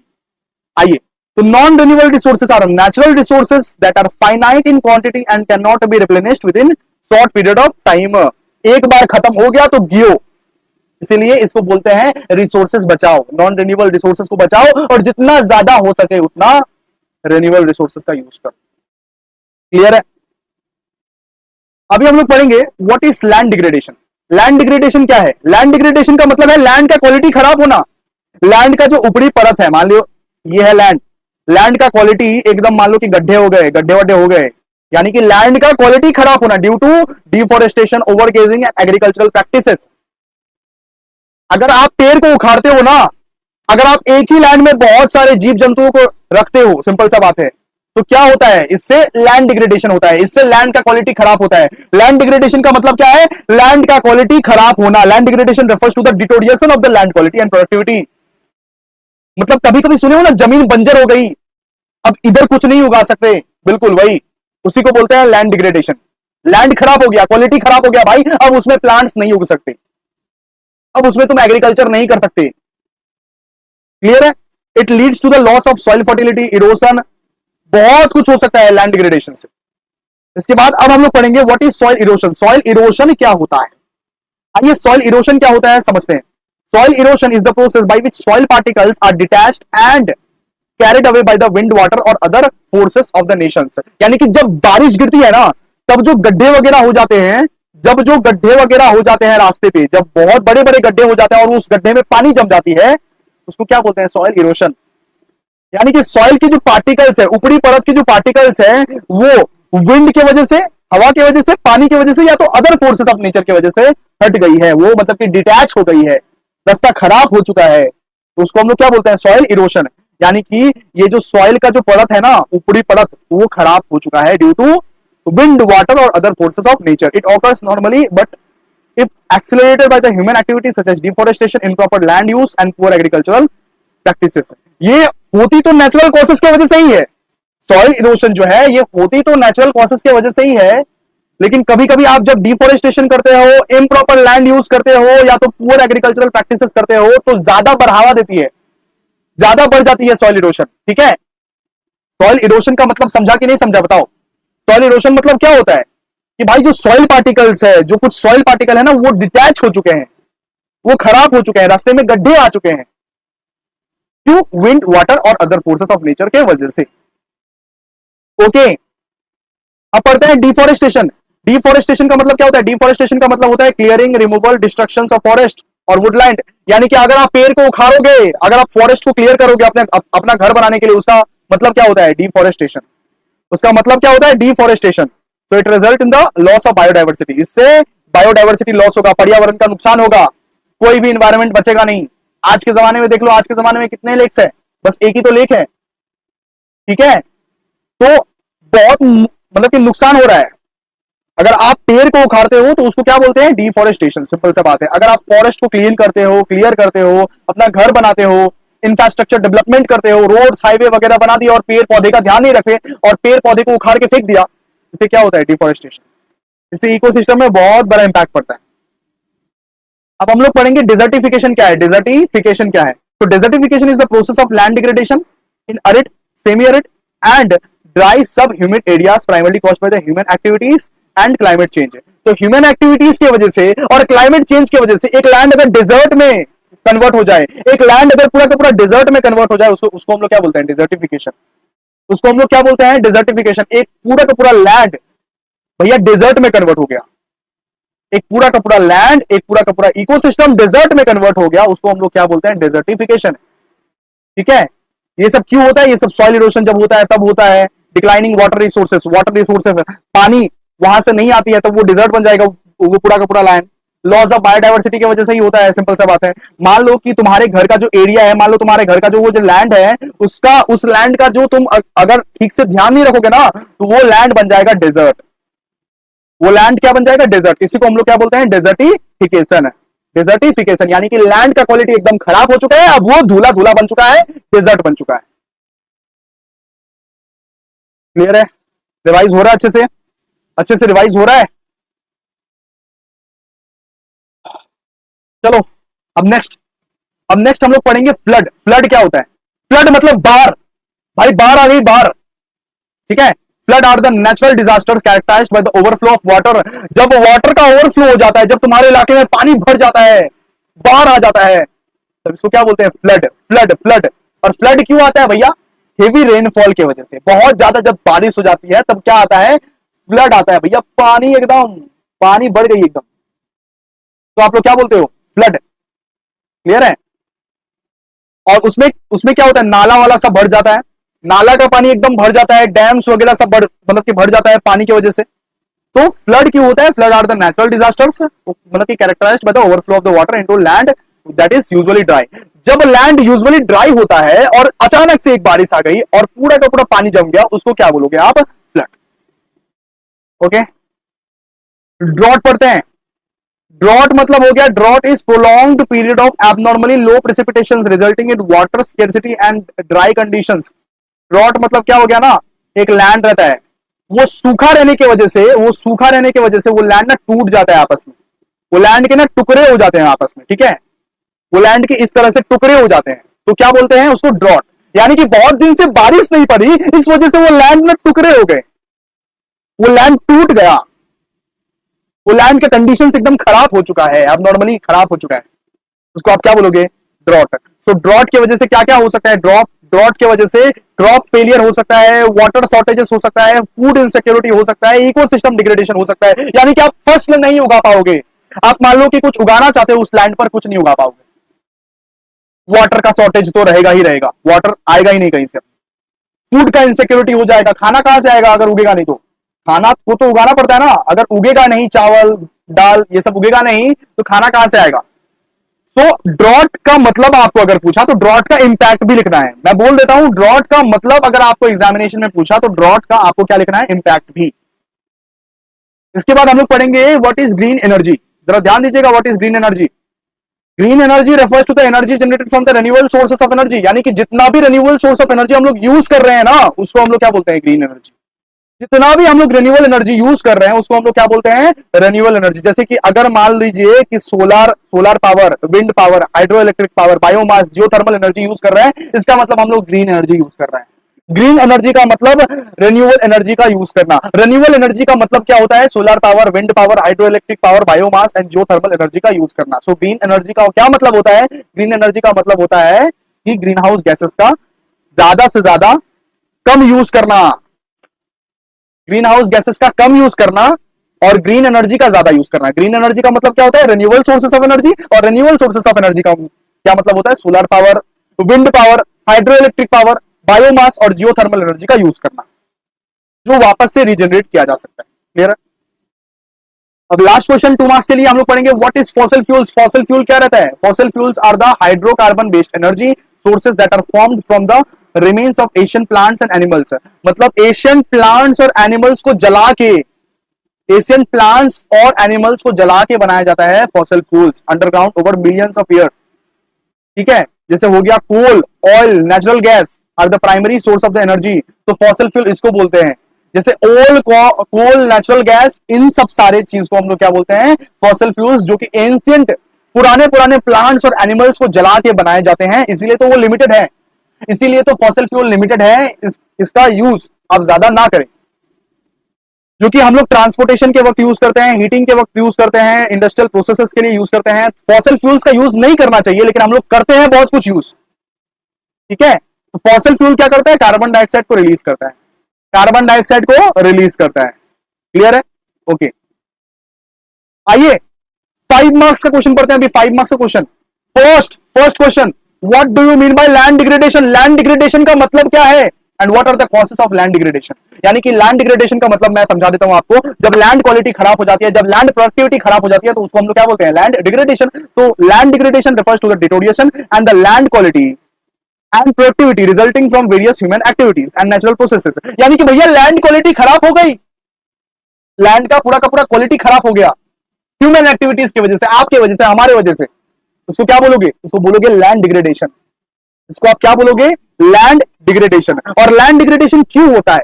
अब हम लोग पढ़ेंगे कॉसेस, क्यों होता है लैंड डिग्रेडेशन, क्यों? डिफॉरेस्टेशन की वजह से। आप जितना पेड़ उखाड़ोगे लैंड डिग्रेडेशन नहीं होगा क्या? आप पेड़ पौधे उखाड़ोगे, क्लियर करोगे पूरा का पूरा फॉरेस्ट को, अपना घर बनाओगे उस फॉरेस्ट में, उस फॉरेस्ट को क्लियर करके आप अपना घर बनाओगे, तो क्या लैंड डिग्रेडेशन नहीं होगा? जी बिल्कुल होगा। इसके बाद ओवरगेजिंग, ओवरगेजिंग का मतलब है एक्सेसिव, वहां पे मान लीजिए एक्सेसिव, एक ही पर्टिकुलर लैंड में एक्सेसिव एनिमल्स आ गए तो उसको हम लोग क्या बोलेंगे? ओवरगेजिंग। एग्रीकल्चरल प्रैक्टिसेस अगर आप करते हो, वहां पे आप मान लो कि एग्रीकल्चरल प्रैक्टिसेस कर रहे हो, इम्प्रॉपर तरीके से एग्रीकल्चरल प्रैक्टिसेस कर रहे हो, पेस्टिसाइड्स फर्टिलाइजर का यूज कर रहे हो, केमिकल का यूज कर रहे हो, तो भाई लैंड डिग्रेडेशन तो होगा ही। आप अपना फसल उगाने के लिए पेस्टिसाइड और केमिकल फर्टिलाइजर का अगर यूज करते हो तो भाई डिग्रेडेशन तो होगा ही, लैंड डिग्रेडेशन तो होगा ही। Agricultural practices, intensive farming method, improper irrigation, excessive use of fertiliser and pesticides can degrade soil quality. इसके बाद अर्बनाइजेशन, आप वहां पे घर बना रहे हो, हाईवे बना रहे हो, रोड्स बना रहे हो, और पूरा का पूरा लैंड डिग्रेडेशन तो हो ही रहा है। आप रनवे बना रहे हो, वहां पे घर बना रहे हो, हिल्स बना रहे हो, रेलवे स्टेशन बना रहे हो, तो वहां पे लैंड डिग्रेडेशन तय है। ठीक है। क्लाइमेट चेंज की वजह से भी होता है, बहुत सारा क्लाइमेट चेंज की वजह से भी होता है, इंडस्ट्रियल एक्टिविटीज की वजह से भी होता है। इंडस्ट्रियल एक्टिविटीज मतलब आप बहुत सारे इंडस्ट्रीज में बहुत सारे वेस्ट डिस्पोजल को फेंकते हो लैंड में, जिससे सॉइल और वाटर एयर पल्यूट होता है, और पल्यूट होने की वजह से लैंड डिग्रेड हो जाता है। तो पल्यूट होने की वजह से अगर मान लो सॉइल, वाटर, एयर अगर मान लो कि पल्यूट होगा इंडस्ट्रियल एक्टिविटीज की वजह से, तो लैंड भी डिग्रेड हो जाता है उससे, क्योंकि कचरा तो तुम सब कुछ तो तुम पानी में ही फेंकते हो, सब कुछ तो तुम लैंड में ही फेंक रहे हो ना, इसी वजह से। तो लैंड डिग्रेडेशन का प्रोसेस क्या क्या हम लोग पढ़ा? सबसे पहले डिफॉरेस्टेशन, इसके बाद ओवरगेजिंग, इसके बाद एग्रीकल्चरल प्रैक्टिसेस की वजह से, एग्रीकल्चरल प्रैक्टिसेस में मान लीजिए केमिकल फर्टिलाइजर का यूज कर रहे हो, आप पेस्टिसाइड का यूज कर रहे हो, तो इसके बाद अर्बनाइजेशन, इंडस्ट्रियल एक्टिविटी और क्लाइमेट चेंज। ये बहुत सारे इंपॉर्टेंट प्रोसेस है, 5 प्रोसेस याद करके चले जाना, हो जाएगा तुम्हारा काम। 5 मार्क्स के लिए ये सब सारे क्वेश्चंस बहुत इंपॉर्टेंट है, बहुत very very very very important. अब हम लोग पढ़ेंगे नेचुरल रिसोर्स अकाउंटिंग क्या होता है। नेचुरल रिसोर्स अकाउंटिंग क्या होता है, जरा ध्यान से पढ़िएगा, इसको जरा ध्यान से पढ़िएगा, बहुत इंपॉर्टेंट है ये। Natural resource accounting is the method used to access the economic value of natural resources and environmental assets. यानी कितना एनवायरमेंट है, ये पर्यावरण में कितने पेड़ है, कितना झरना है, अगर आप काउंट कर रहे हो, आप उसको अकाउंटिंग कर रहे हो, तो उसको बोलते हैं नेचुरल रिसोर्स अकाउंटिंग। अकाउंटिंग तो हम लोग भी करते हैं ना, लेकिन एनवायरमेंट का अकाउंटिंग कर रहे हो। मान लो कि कितने सारे फॉरेस्ट है, उस फॉरेस्ट में कितने सारे पेड़ हैं, कितने सारे जीव जंतु हैं, कितने सारे स्पीसीज हैं, कितने सारे झरने हैं, ये सब अगर आप काउंट करते हो तो उसको हम लोग बोलते हैं नेचुरल रिसोर्स अकाउंटिंग। समझ में आ गया? उसको हम लोग क्या बोलते हैं? Natural resource accounting, taking into account their contribution to economic growth, human wellbeing and sustainable development. अगर आप ये अकाउंटिंग करते हो, आप अगर इस चीज का हिसाब रखते हो, आप अपना अगर नेचुरल रिसोर्स का हिसाब रखते हो कि एनवायरमेंट में क्या कुछ है, कितना है, तो इससे क्या होता है? इससे सस्टेनेबल डेवलपमेंट मेंटेन रहता है, इससे ह्यूमन का वेलबींग मेंटेन रहता है, इससे इकोनॉमिक ग्रोथ तो तय ही है भैया, तय ही है। ठीक है, ओके। सो इट इन्वॉल्व्स, मतलब कि quantifying of stocks, flow and services provided by the natural resources such as water, forest, minerals and biodiversity. ये सब सारे के सारे सर्विसेज यहाँ पे प्रोवाइड होते हैं। क्लियर है? तो सिंपल सा बात है, नेचुरल रिसोर्स अकाउंटिंग के बारे में अपने से बना बना के लिख देना, बहुत आसान है भाई, कुछ नहीं है। जस्ट तुम अकाउंटिंग कर रहे हो, किसका अकाउंटिंग कर रहे हैं भैया? नेचर का अकाउंटिंग कर रहे हैं, अपने एनवायरमेंट का अकाउंटिंग कर रहे हैं, इकोसिस्टम का अकाउंटिंग कर रहे हैं। मतलब हिसाब कर रहे हैं कि भाई कितना पेड़ है, कितना पौधा है, कितना एनिमल है, कितना स्पीसीज है, कितना लिविंग ऑर्गेनिजम्स है। इसको हम लोग क्या बोलते हैं? Natural resource accounting. इसके बाद बोला गया है what is deforestation, what are the causes of deforestation. Deforestation क्या है और डिफोरेस्टेशन कैसे होता है? डिफोरेस्टेशन का मतलब क्या है? क्लियरिंग, रिमूवल और डिस्ट्रक्शन ऑफ फॉरेस्ट है, यानी कि पेड़ काट रहे हो, क्लियर कर रहे हो तुम पेड़ को, फॉरेस्ट को डिस्ट्रक्ट कर रहे हो, उसका मतलब ही होता है डिफोरेस्टेशन। सिंपल सा बात है। ये primarily for the agricultural expansion, login, infrastructural development और अर्बनाइजेशन, कॉजेस ऑफ डिफोरेस्टेशन। अब हम लोग पढ़ेंगे क्या क्या कॉजेस होता है। भाई क्यों पेड़ काट रहे हो, इसका कॉजेस क्या क्या होता है? Agricultural expansion, clearing forest for crop cultivation. बहुत लोग क्या करते हैं, क्रॉप कल्टीवेशन के लिए हमको फसल उगाना है, उस फसल उगाने के लिए पेड़ पौधे को काट देते हो, इस वजह से भी डिफोरेस्टेशन होता है। लॉगिंग की वजह से बहुत सारे ट्रीज जो है ना, बहुत सारे ट्रीज को कट जाते हैं, और कट के वही सारे ट्रीज के जो रूट्स होते हैं, उसी से तो फर्नीचर वगैरह बनता है, उसी से तो फर्नीचर वगैरह बनता है, तो इसको हम लोग क्या बोलते हैं? लॉगिंग। बहुत सारे पेड़ को जानबूझ के काटे जाते हैं ताकि तुम्हारे लिए, हमारे लिए फर्नीचर बन सके। सारे फर्नीचर तो वुड का ही बनता है, तो ये डिफोरेस्टेशन का कॉजेस है, सिंपल सा बात है, इसीलिए होता है डिफोरेस्टेशन। इंफ्रास्ट्रक्चरल डेवलपमेंट के लिए होता है, रोड्स, हाईवेज, डैम्स बनाओगे तो भाई डिफोरेस्टेशन तो करना पड़ेगा ना, बीच में पेड़ आ गया तो पेड़ को तो काटना पड़ेगा। क्लियर है कि नहीं बताओ? तो ये सब सारे कॉजेस है। फायर की वजह से भी होता है, कभी कभी जंगल में आग लग जाती है, कभी कभी जंगल में क्या होता है, आग लग जाती है, इस वजह से भी डिफोरेस्टेशन होता है। एंड माइनिंग की वजह से भी होता है, extracting minerals and resources from forested areas causing habitat destruction, soil erosion and pollution, mining की वजह से भी होता है। ठीक है, अब हम लोग पढ़ेंगे लास्ट क्वेश्चन, चैप्टर नंबर 3 का last question, what are the conventional and non conventional source of energy. Conventional और non conventional source of energy का मतलब क्या होता है? तो कन्वेंशनल सोर्सेस ऑफ एनर्जी का मतलब यह है कि हम लोग non renewable source of energy का ज्यादा यूज कर रहे हैं। कन्वेंशनल एनर्जी का मतलब है हम लोग non renewable sources of energy का ज्यादा यूज कर रहे हैं। Conventional energy are those which have been widely used for many years, हम लोग बहुत सालों से हम लोग नॉन रिन्यूएबल एनर्जी का यूज कर रहे हैं ना। जैसे कि कन्वेंशनल एनर्जी आप किसको किसको बोलोगे? कोल को, ऑयल को, नेचुरल गैस को, ये सब क्या है? ये सब कन्वेंशनल एनर्जी है दोस्तों। बोलो, लाइक करो, शेयर करो। कन्वेंशनल एनर्जी का मतलब क्या है? कन्वेंशनल एनर्जी का मतलब है कि हम लोग नॉन रिन्यूएबल रिसोर्सेज का यूज कर रहे हैं, जो रिसोर्सेज कभी ना कभी जाके खत्म हो जाएगी और बहुत सालों से यूज कर रहे हैं इसको, इसीलिए इसको बोलते हैं कन्वेंशनल एनर्जी। कन्वेंशनल एनर्जी जैसे एग्जांपल क्या हो गया? Coal, oil, natural gas. And अब हम लोग पढ़ेंगे non conventional source of energy. Non conventional source of energy का मतलब है renewable resources. Non conventional sources of energy का मतलब है रिन्यूएबल रिसोर्सेज, जैसे कि क्या हो गया? Solar energy, wind energy, hydro electric power, biomass and geothermal energy को हम लोग क्या बोलते हैं? Non conventional source of energy. ठीक है, क्लियर है? चैट बॉक्स में बताओ क्लियर है कि नहीं बताओ। तो these are the traditional source of energy that have been widely used for long time. किसको किसको बोला गया है यहाँ पे? नॉन कन्वेंशनल को। नॉन कन्वेंशनल को बोला गया है कि ये ट्रेडिशनल सोर्स ऑफ एनर्जी है, ये पुराना सोर्स ऑफ एनर्जी है जिसको बहुत दिनों से यूज किया जा रहा है। और कन्वेंशनल एनर्जी जो है वो कुछ दिनों से ही यूज किया जा रहा है और बहुत लिमिटेड लोग उसको यूज कर रहे हैं, जैसे इलेक्ट्रिक जनरेशन के लिए, ट्रांसपोर्टेशन के लिए, हीटिंग के लिए। जैसे आजकल ना इलेक्ट्रिक स्कूटर आया है, इलेक्ट्रिक स्कूटर रिन्यूएबल एनर्जी को मतलब कि प्रमोट करता है, रिन्यूएबल एनर्जी को प्रमोट करता है, इलेक्ट्रिसिटी से वो चलता है, सिंपल सा बात। ठीक है, वो डीजल पेट्रोल से नहीं चलता है, उसको हम लोग क्या बोलेंगे? नॉन कन्वेंशनल या मतलब कन्वेंशनल, बताओ। उसको हम लोग बोलेंगे कन्वेंशनल एनर्जी। ठीक है, उसको हम लोग क्या बोलेंगे? Conventional energy. अब आ गए यूनिट नंबर 4 में। यूनिट नंबर 4 स्टार्ट करने जा रहे हैं दोस्तों। क्या यूनिट नंबर 3 तुमको समझ में आया?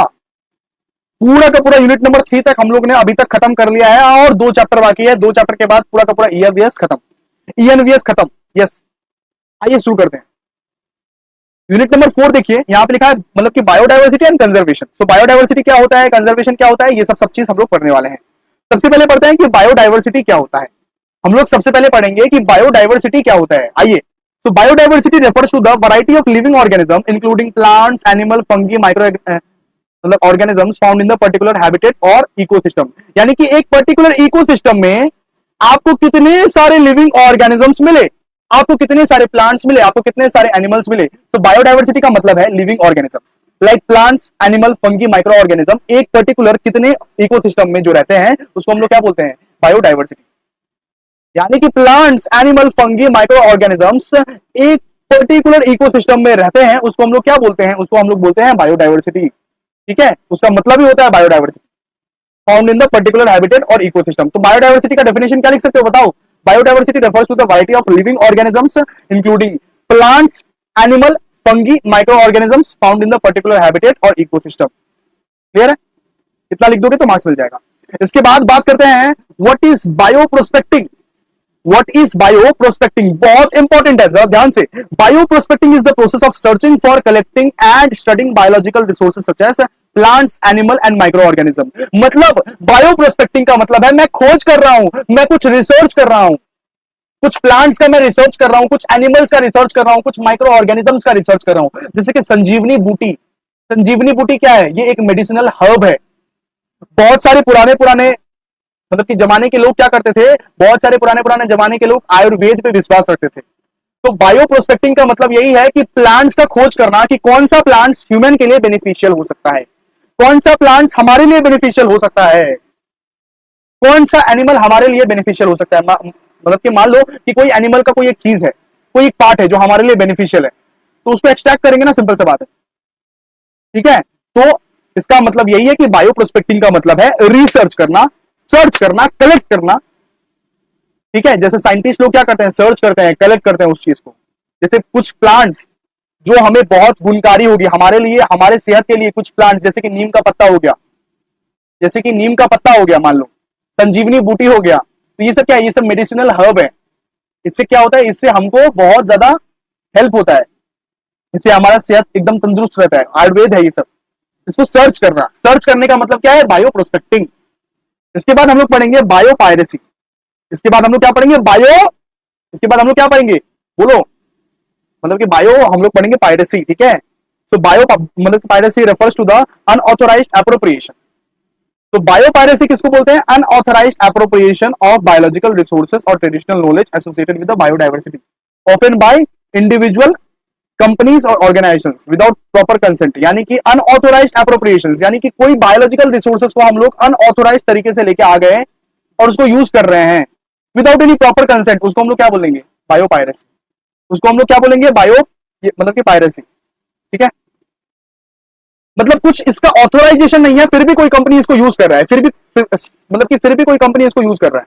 जैसे कि मान लो पतंजलि, पतंजलि का एग्जांपल ले रहे हैं। पतंजलि ना बहुत सारा मेडिसिन, बहुत सारा मेडिसिनल हर्ब जो है ना, वो बेफिजूल का यूज करता है ऑथोराइजेशन के बिना, तो उसको हम लोग क्या बोलेंगे, बायो पायरेसी। इसके बाद पढ़ेंगे जीन बैंक। जीन बैंक क्या होता है पढ़ेंगे इसके बाद। देखो, a gene bank also known as seed bank, यानी कि सीड बैंक जहां पे बहुत सारे प्लांट्स के सीड मिलते हैं। जैसे बैंक में जाते हो तो बैंक में क्या लेके जाते हो, पैसे लेके जाते हो। तो जीन बैंक का मतलब एक टाइप का लाइब्रेरी, लाइब्रेरी में जैसे जाते हो वैसे बहुत सारे बुक्स रहते हैं, तो जीन बैंक भी एक टाइप का लाइब्रेरी है जहां पे बहुत सारे प्लांट्स के सीड्स मिलेंगे तुमको। यहाँ पे क्या मिलेंगे, बहुत सारे प्लांट्स के सीड्स मिलेंगे, टिश्यूज मिलेंगे, डीएनए सैंपल्स मिलेंगे, wide range of plants and animal species. ठीक है, तो जीन बैंक में क्या क्या मिलेंगे, seeds, tissues, DNA samples. Gene bank एक लाइब्रेरी टाइप का है, जैसे आप लाइब्रेरी जाते हो तो वहां पे बुक्स ही बुक्स मिलता है, लेकिन आप जीन बैंक में जाओगे ना, तो gene bank also known as seed bank. वहां पे क्या होता है कि प्लांट्स का आपको सीड मिलेगा, वहां पे टिश्यूज मिलेगा, डीएनए सैंपल्स मिलेगा of plants and animals. Clear है, तो ये रिसर्च करने के लिए लोग, रिसर्चर लोग जाते हैं जीन बैंक। ठीक है, अब हम लोग पढ़ने वाले हैं मतलब कि बायोस्फीयर रिजर्व क्या होता है, बायोस्फीयर रिजर्व क्या होता है, biosphere reserve. So a biosphere reserve is a protected area. तो बायोस्फीयर रिजर्व एक प्रोटेक्टेड एरिया है एज मतलब कि designated by the UNESCO to conserve biodiversity and promote sustainable development. Biosphere reserve एक प्रोटेक्टेड एरिया है टू कंजर्व बायोडायवर्सिटी, जिससे पर्यावरण maintain रहे, जिससे पर्यावरण में रहने वाले लिविंग ऑर्गेनिजम्स मेंटेन रहे, उनको हानि ना पहुंचे। क्योंकि वैसे ही सारे के सारे स्पीसीज, सारे के सारे ऑर्गेनिजम्स खत्म हो रहे हैं ना, तो बायोस्फीयर रिजर्व का मतलब है कि वो पर्यावरण को मेंटेन करके रखना और वो पर्यावरण में रहने वाले लिविंग ऑर्गेनिजम्स को मेंटेन करके रखना। एक प्रोटेक्टेड एरिया है, सिंपल सा बात है, जहां पे लोग रिसर्च करने जाते हैं, एजुकेशन करने जाते हैं, कम्युनिटी पार्टिसिपेशन करने जाते हैं, सिंपल सा बात है। ठीक है, तो बायोस्फीयर रिजर्व क्या है, एक जू के तरह, जैसे जू क्या है, एक मतलब कि प्रोटेक्टेड एरिया है, वैसे ही एक बायोस्फीयर रिजर्व एक प्रोटेक्टेड एरिया है, सिंपल सा बात। अब हम लोग पढ़ेंगे कंजर्वेशन ऑफ बायोडायवर्सिटी क्या होता है। कंजर्वेशन ऑफ बायोडायवर्सिटी यानी कि बायोडायवर्सिटी का ख्याल रखना। कंजर्वेशन ऑफ बायोडायवर्सिटी मतलब बायोडायवर्सिटी का ख्याल रखना, जैसे आप लोग बाबू सोना का ख्याल रखते हो, वैसे ही कंजर्वेशन ऑफ बायोडायवर्सिटी का मतलब क्या है, बायोडायवर्सिटी को मैनेज करना, बायोडायवर्सिटी को प्रोटेक्ट करना, इकोसिस्टम को प्रोटेक्ट करना, इकोसिस्टम को मैनेज करना, अपना बायोडायवर्सिटी का ख्याल रखना। इसका मतलब क्या होता है, conservation of biodiversity. So conservation of biodiversity refers to the management and protection of the ecosystem, species and genetic resources to maintain their diversity and ecological integrity. It involves strategies such as habitat conservation, species management, restoration efforts, etc. यानी कि आप conserve कर रहे हो, आप अपने मतलब आप अपने इसको ख्याल रख रहे हो, आप अपने मतलब कि बायोडायवर्सिटी का ख्याल रख रहे हो, इसको हम लोग क्या बोलते हैं, कंजर्वेशन ऑफ बायोडायवर्सिटी। अब हम लोग नेक्स्ट पढ़ेंगे what do you mean by people's biodiversity register. People's biodiversity register का मतलब क्या होता है, people's biodiversity register is a database, यानी कि एक हिसाब रखना, एक डेटाबेस मेंटेन करना, कितने बायोलॉजिकल रिसोर्सेस हमारे यहां अवेलेबल है, इसका हिसाब करना। इसका हिसाब करने को क्या बोलते हैं, people biodiversity register. A people biodiversity register is a database और इन्वेंटरी ऑफ मतलब कि बायोलॉजिकल रिसोर्सेस एंड मतलब कि traditional knowledge held by the local communities और इंडिजिनस पीपल्स। मतलब कि लोकल कम्युनिटीज जब हिसाब करते हैं ना, जब हिसाब रखते हैं कि कितने हमारे यहाँ मतलब कि बायोलॉजिकल रिसोर्सेस अवेलेबल है, तो उसको हम लोग क्या बोलते हैं, पीपल मतलब कि बायोडायवर्सिटी रजिस्टर, ठीक है। अब हम लोग नेक्स्ट पढ़ने वाले हैं what do you mean bye in Situ and ex situ conservation. In Situ and ex situ conservation क्या होता है, जरा ध्यान से समझ लो, जरा ध्यान से समझ लो, बिकॉज ये क्वेश्चन आपका 5 मार्क्स का भी आ सकता है दोस्तों। मैं 2 मार्क्स का क्वेश्चन जो दिया हूं वो 5 मार्क्स में भी पूछ सकता है, और 5 मार्क्स का क्वेश्चन जो दिया हूं वो 2 मार्क्स में भी पूछ सकता है, जरा ध्यान दो। तो इन सिटू कंजर्वेशन का मतलब क्या होता है? In situ conservation involves the protection and management of ecosystem and species within their natural environment. मतलब इन सिटू कंजर्वेशन मतलब हो गया कि नेचुरल एनवायरनमेंट के अंदर ही मैं प्रोटेक्ट कर रहा हूं सबको, मतलब कि नेचुरल एनवायरनमेंट के अंदर ही मैं सबको प्रोटेक्ट कर रहा हूं। इसको हम लोग क्या बोलते हैं? इन सिटू कंजर्वेशन। यानी कि जो जहां पे रहता है उधर ही मैं एक अच्छा सा प्रोटेक्शन वाला जगह बना दिया हूं, वहां पे सारे के सारे वाइल्ड लाइफ को मैं प्रोटेक्ट कर रहा हूं, सिंपल सा बात। और एक्स सिटू किसको बोलते हैं? Ex situ conservation involves the conservation of मतलब कि biodiversity outside the natural habitat है। एक्स सिटू मतलब हो गया कि मैं अपने कंट्री में या मैं अपने सिटी में इंपोर्ट कर रहा हूं एक पर्टिकुलर एनिमल को या एक पर्टिकुलर जीव जंतु को, बाहर रख रहा हूं, उस एरिया में नहीं रख रहा हूं जिस एरिया में उनको रहना चाहिए। सुनो, वापस से सुनो, इन सिटू कंजर्वेशन का मतलब होता है कि कुछ ऐसे ऑर्गेनिजम्स या कुछ ऐसे एनिमल्स जो जहां पे रहते हैं वहीं पे उनके लिए एक प्रोटेक्टेड एरिया नेटवर्क बना देने का, वहीं पे उनके लिए वहीं पे पूरा का पूरा व्यवस्था कर देने का, उसको हम लोग बोलते हैं इन सिटू। यानी कि वो जिस एनवायरनमेंट में रहते हैं, जिस नेचर में वो रहते हैं, उसी नेचर में व्यवस्था कर देने का, उसी नेचर में उनको रखने का, उसको हम लोग क्या बोलते हैं? इन सिटू। एक्स सिटू किसको बोलते हैं? उन्हीं एनिमल्स को या उन्हीं प्लांट्स को हम लोग कहीं पे बाहर लेके चले गए, उसको क्या बोलते हैं? Ex situ. उसको हम लोग क्या बोलते हैं? Ex situ. जैसे कि क्या हो गया? जू में क्या होता है? जू में हम लोग इंपोर्ट करते हैं एनिमल्स को, बाहर बाहर देश का एनिमल्स भी आता है, और कंट्री के जो फेमस फेमस एनिमल्स है वो भी हम लोग इंपोर्ट करते हैं और उनको एक जू में रखते हैं। चिड़ियाखाना, बोटेनिकल गार्डन्स, जीन बैंक में क्या होता है? डिफरेंट डिफरेंट प्लांट सीड्स या डिफरेंट डिफरेंट एनिमल के डीएनए को, सैंपल्स को हम लोग रखते हैं एक जगह पे लाके। मतलब अगर तुमको लाना पड़ रहा है वो चीज को, तो वो हो गया क्या? वो हो गया एक्स सिटू। एंड अगर वो वहीं पे है उसको बोलेंगे इन सिटू। अगर उसको वहीं पे प्रोटेक्ट कर रहे हो उसको बोलेंगे इन सिटू। अगर तुमको लाना पड़ रहा है कहीं से, इंपोर्ट करके लाना पड़ रहा है एनिमल्स को, प्लांट्स को, तो उसको बोलेंगे एक्स सिटू, सिंपल सा बात है। अब नेक्स्ट हम लोग पढ़ने वाले हैं what is protected area network. मतलब कि प्रोटेक्टेड एरिया नेटवर्क क्या होता है? प्रोटेक्टेड एरिया नेटवर्क मतलब होता है कि एक ऐसा प्रोटेक्टेड एरिया बनाना जहां से एनिमल्स वगैरह को एक प्रोटेक्शन मिल पाए, एक प्रोटेक्शन मिल पाए, उनका जान को हानि ना हो, उनको कोई मारे ना, वो एक एरिया बनाना, सिंपल सा बात है। इसको हम लोग क्या बोलते हैं? Protected area network. Protected area network refers to a system of designated conservation areas such as national park. मतलब कि नेशनल पार्क बना देना, वाइल्ड लाइफ सेंचुरी बना देना, मरीन रिजर्व बना देना, जहां पे जो एनिमल्स है उनको कभी भी खतरा ना हो और वो लोग सेफली रह पाए, वो लोग सेफली रह पाए जिस भी नेचर में वो लोग रहते हैं, मतलब कि जिधर भी वो लोग रहते हैं, जिधर भी उनका वास है, वो लोग वहीं रह पाए और कोई उनको खतरा ना पहुंचा पाए, उसको हम लोग क्या बोलते हैं? Protected area network. क्लियर है? अब आइए, अब हम लोग पढ़ते हैं डिफाइन, मतलब कि बायोडायवर्सिटी हॉटस्पॉट।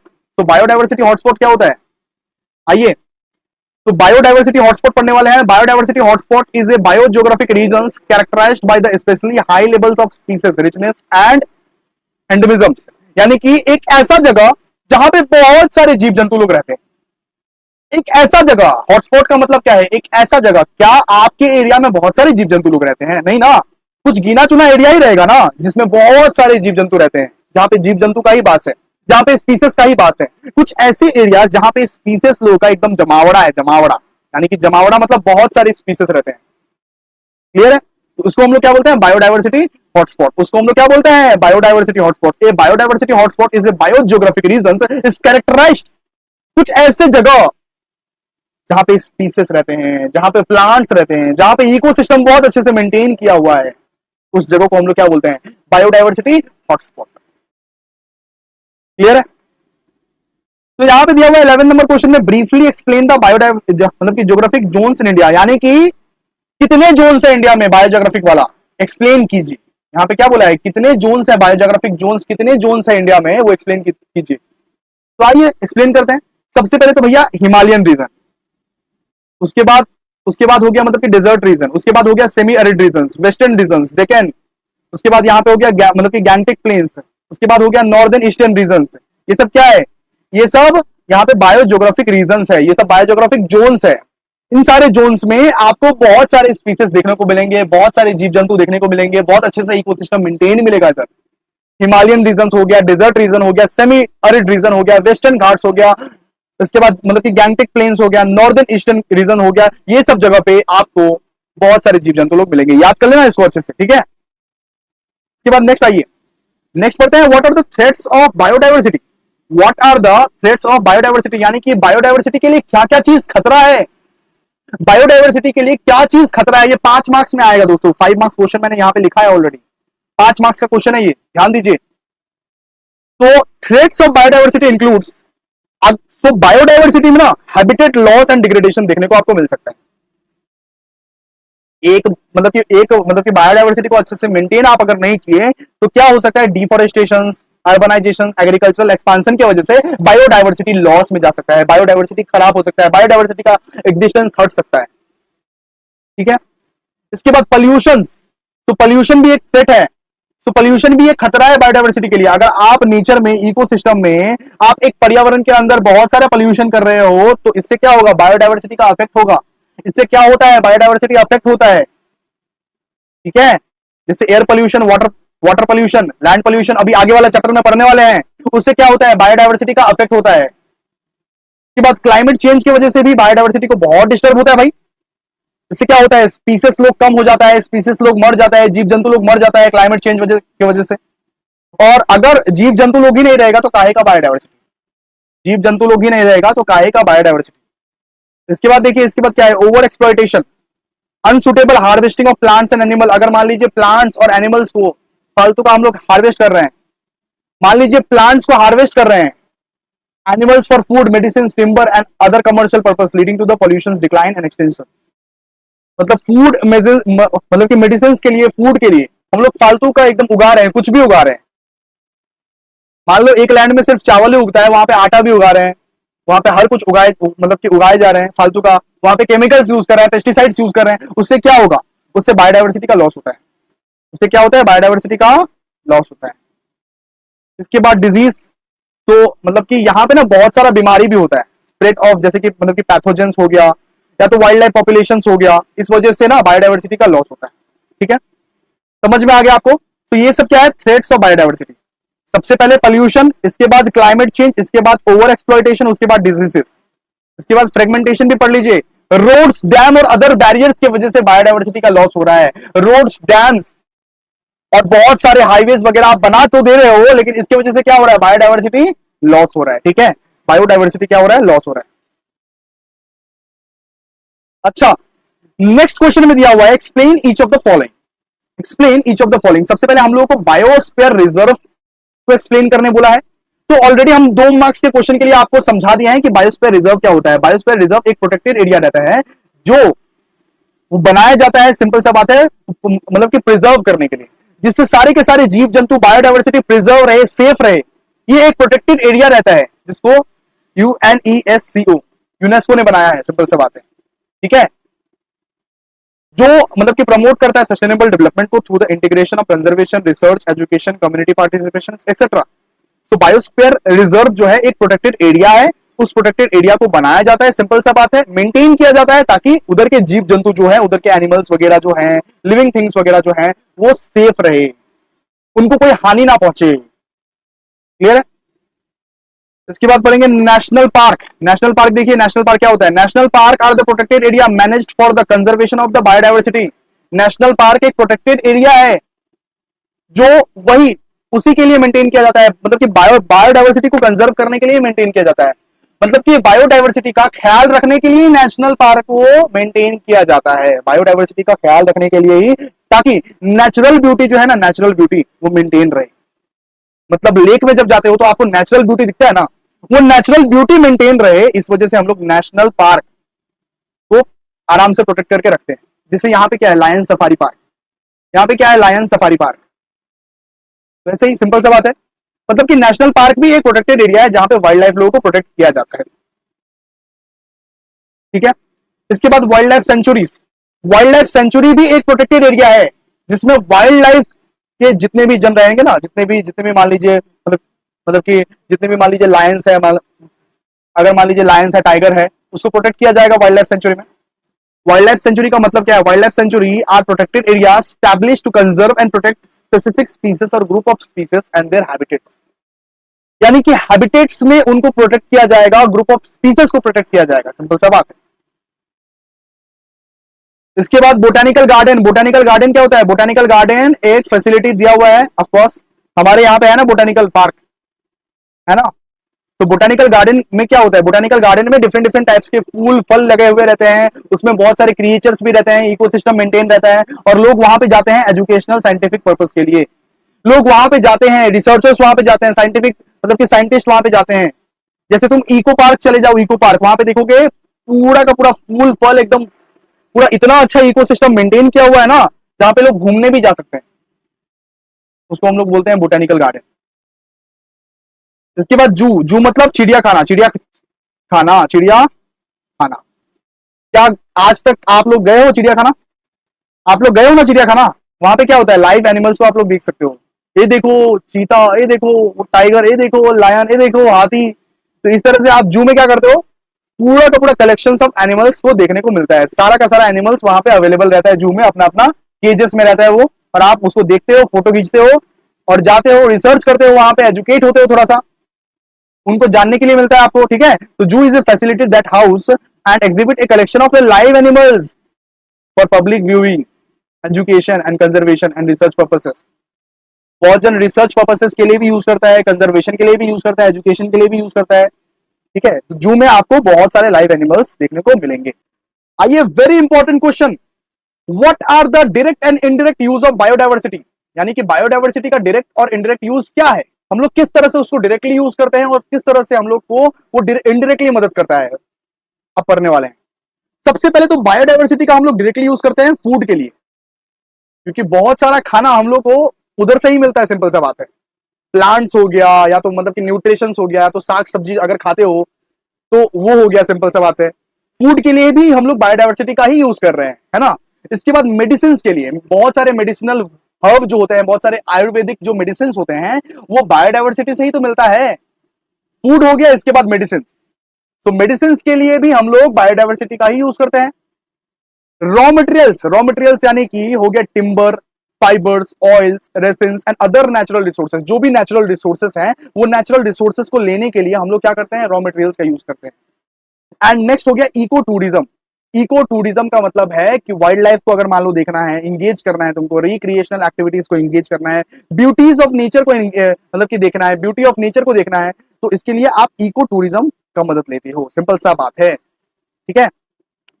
अब हम लोग बात करेंगे इनडायरेक्ट यूज ऑफ बायोडायवर्सिटी, यानी कि मतलब कि बायोडायवर्सिटी का आप इनडायरेक्ट क्या यूज कर सकते हो, किस चीज में बायोडायवर्सिटी आपको इनडायरेक्टली मदद करता है। सबसे पहले तो भाई इकोसिस्टम का सर्विसेज देता है। तो बायोडायवर्सिटी के मतलब की मदद से सॉइल फर्टिलिटी मेंटेन रहता है, वाटर प्यूरिफाई रहता है, वाटर साफ रहता है। इसके बाद कार्बन सिक्वेंसेस मतलब होता है, तो कार्बन का जो गैसेस है ना, वो मिनिमाइजेशन हो पाता है, किसके वजह से? बायोडायवर्सिटी की वजह से।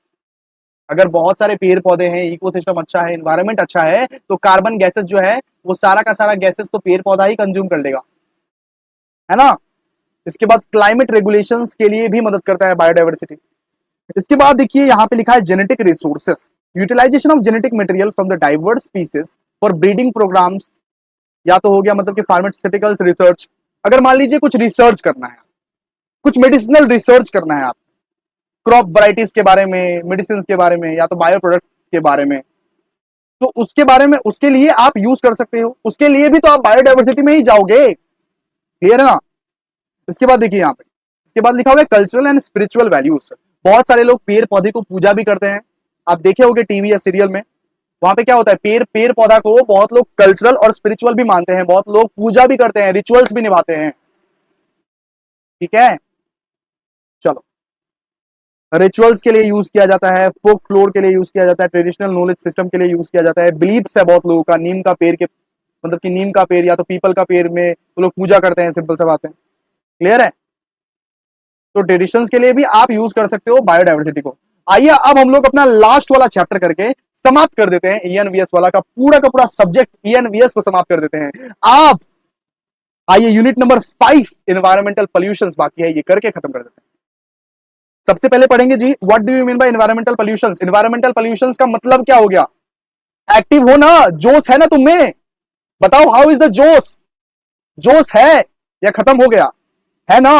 तो आओ एक लास्ट चैप्टर कर लेते हैं, ईएनवीएस से पंगा छूटेगा भाई, कर लो कर लो कर लो।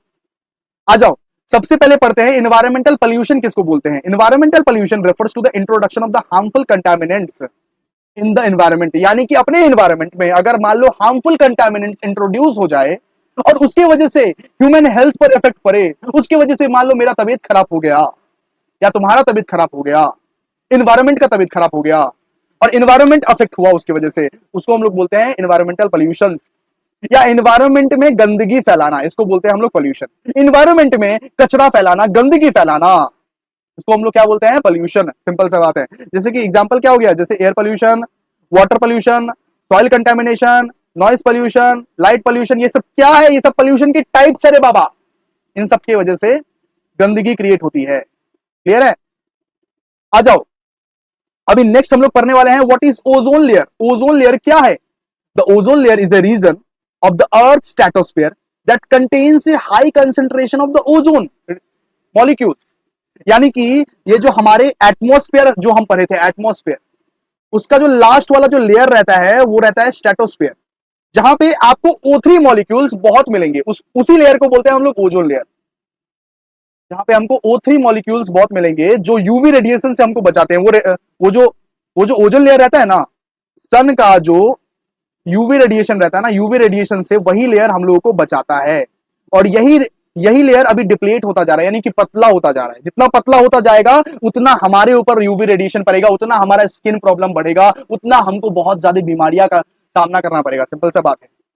तो आप ध्यान दीजिए, ओजोन लेयर क्या होता है? Ozone layer is the region of the earth stratosphere. Stratosphere में एक रीजन है जहां पे बहुत सारे O3 मॉलिक्यूल्स मिलते हैं, जिसके वजह से यूवी रेडिएशन कंट्रोल में रहते हैं। जो यूवी रेडिएशन को कवर अप करता है, यूवी रेडिएशन आया और कवर अप किया, और ये ओजोन लेयर अभी डिप्लीट होता जा रहा है, पतला होता जा रहा है। क्लियर है ना? ये हमें सन से बचाता है, सन की बहुत ज्यादा बुरा रेडिएशन से बचाता है हम लोग को। ठीक है, क्लियर है? इसके बाद हम लोग पढ़ेंगे व्हाट इज बायोमेडिकल वेस्ट। तो बायोमेडिकल वेस्ट मतलब क्या हो गया? मेडिसिनल वेस्ट जो होते हैं उसको हम लोग बोलते हैं बायोमेडिकल वेस्ट। जैसे कि मान लीजिए इंजेक्शन पड़ा हुआ है, जैसे मान लीजिए केमिकल वेस्ट पड़ा हुआ है, जैसे मान लीजिए मतलब कि पैथोलॉजिकल वेस्ट पड़ा हुआ है, मतलब कि फार्मास्यूटिकल वेस्ट पड़ा हुआ है। रास्ते में इंजेक्शंस नहीं दिखते हो, इंजेक्शंस पड़ा हुआ है, केमिकल्स पड़ा हुआ है, मेडिसिनल वेस्ट, मेडिसिनल कचरा। हॉस्पिटल के सामने जाओगे तो बहुत सारा मेडिसिनल वहां पे कचरा पड़ा हुआ रहता है, तो उसको क्या बोलते हो? उसको हम लोग क्या बोलते हैं? मतलब कि बायोमेडिकल वेस्ट। अब हम लोग पढ़ेंगे what is green house effect. What is green house effect? Green house effect क्या है? तो the green house effect is the natural process that occurs when certain gases in earth atmosphere such as CO2 and CH4 and water vapour trap from the heat of the sun. यानी कि green house effect उसको हम लोग बोलते हैं जब carbon dioxide या methane वाला जो गैस है ना, वो ज्यादा रिलीज होता है हमारे एनवायरमेंट में। जो ज्यादा रिलीज होता है हमारे एनवायरमेंट में, उसको हम लोग बोलते हैं ग्रीन हाउस इफेक्ट। सिंपल सा बात है। ये ज्यादा यूज करने से होता है फॉसिल फ्यूल्स। हम लोग कोल, पेट्रोल, डीजल को ज्यादा यूज कर रहे हैं ना, इस वजह से ये सब गैस ज्यादा रिलीज हो जाता है एनवायरमेंट में, और इससे हमको खतरा है। इससे एनिमल को भी खतरा है, इंसान को भी खतरा है। एनिमल को भी खतरा है, इंसान को भी खतरा है। समझा समझा के लिखना है, चाप नहीं लेना है ईएनवीएस में। समझा समझा के लिखना है, अपने वर्ड्स में लिखना है, कोई चाप नहीं है ईएनवीएस में। ठीक है, 2 मार्क्स का क्वेश्चन आएगा, what is green house effect. अब पढ़ेंगे what is marine pollution. Marine pollution मतलब क्या होता है? मरीन पोल्यूशन में ओशंस जैसे सीज हो गया, कोस्टल एरियाज हो गया, जहां पे बहुत सारे कचरे फेंके होते हैं, मरीन लाइफ को जिससे डिस्टर्ब होता है, जैसे फिश, एक्वाटिक और ह्यूमन हेल्थ को जहां से डिस्टर्ब होता है, उसको हम लोग बोलते हैं मरीन पोल्यूशन। यानी कि समुद्र में तुम जाके देखोगे, सी में या ओशंस में अगर बहुत सारे कचरे फैले हुए हैं, पोल्यूशन फैले हुए हैं, इस वजह से क्या होता है? मरीन लाइफ को डिस्टर्बेंस होता है। ओके, अब पढ़ेंगे नॉइस पोल्यूशन क्या होता है। नॉइस पोल्यूशन, नॉइस पोल्यूशन क्या होता है वो पढ़ेंगे। अब देखिए, जब एक्सेसिव अनवांटेड हार्मफुल साउंड हो, उस वजह से ना पूरा का पूरा एनवायरनमेंट में ना बहुत नॉइस पोल्यूशन क्रिएट हो जाता है। इससे ह्यूमन को हार्ट अटैक तक आ सकता है। हार्ट अटैक जो आता है ना, वो नॉइस पोल्यूशन का भी एक रीजन है। नॉइस पोल्यूशन की वजह से भी हार्ट अटैक आता है, और ह्यूमन का हेल्थ खराब हो सकता है नॉइस पोल्यूशन। आप देखते हो कभी कभी बहुत ज्यादा ज्यादा जोर जोर का डीजे मतलब कि बजने लगता है, बहुत आपको डिस्टर्बेंस होता है, इसको हम लोग क्या बोलते हैं? Noise pollution. और इसका बहुत एडवर्स इंपैक्ट है ह्यूमन हेल्थ पर। एडवर्स इंपैक्ट, ह्यूमन हेल्थ खतरे में है। जैसे इंडस्ट्रियल एक्टिविटीज हो गया, या तो ट्रांसपोर्टेशन हो गया, पैं पू कर रहा है रास्ते में, या तो अर्बनाइजेशन हो गया, या तो रिक्रिएशनल एक्टिविटीज हो गया, ये सब क्या है, नॉइज पोल्यूशन का एग्जाम्पल। क्लियर है। अब हम लोग पढ़ेंगे what is depletion of ozone layer. बस हो गया दोस्तों, बस हो गया, जरा ध्यान से। What is depletion of ozone layer? जब ओजोन लेयर पतला हो जाता है, जब ओजोन लेयर थिन हो जाता है ना, depletion of ozone layer refers to the thinning or reduction in the concentration of the ozone molecules in the earth's stratosphere। यानी कि अर्थ का जो स्ट्रेटोस्फेयर सबसे आखिरी वाला जो लेयर है ना, वो जब पतला हो जाता है, वो मतलब कि धीरे धीरे पतला हो रहा है, इसके वजह से क्या हो रहा है, यूवी रेडिएशन हम पे पड़ रहा है।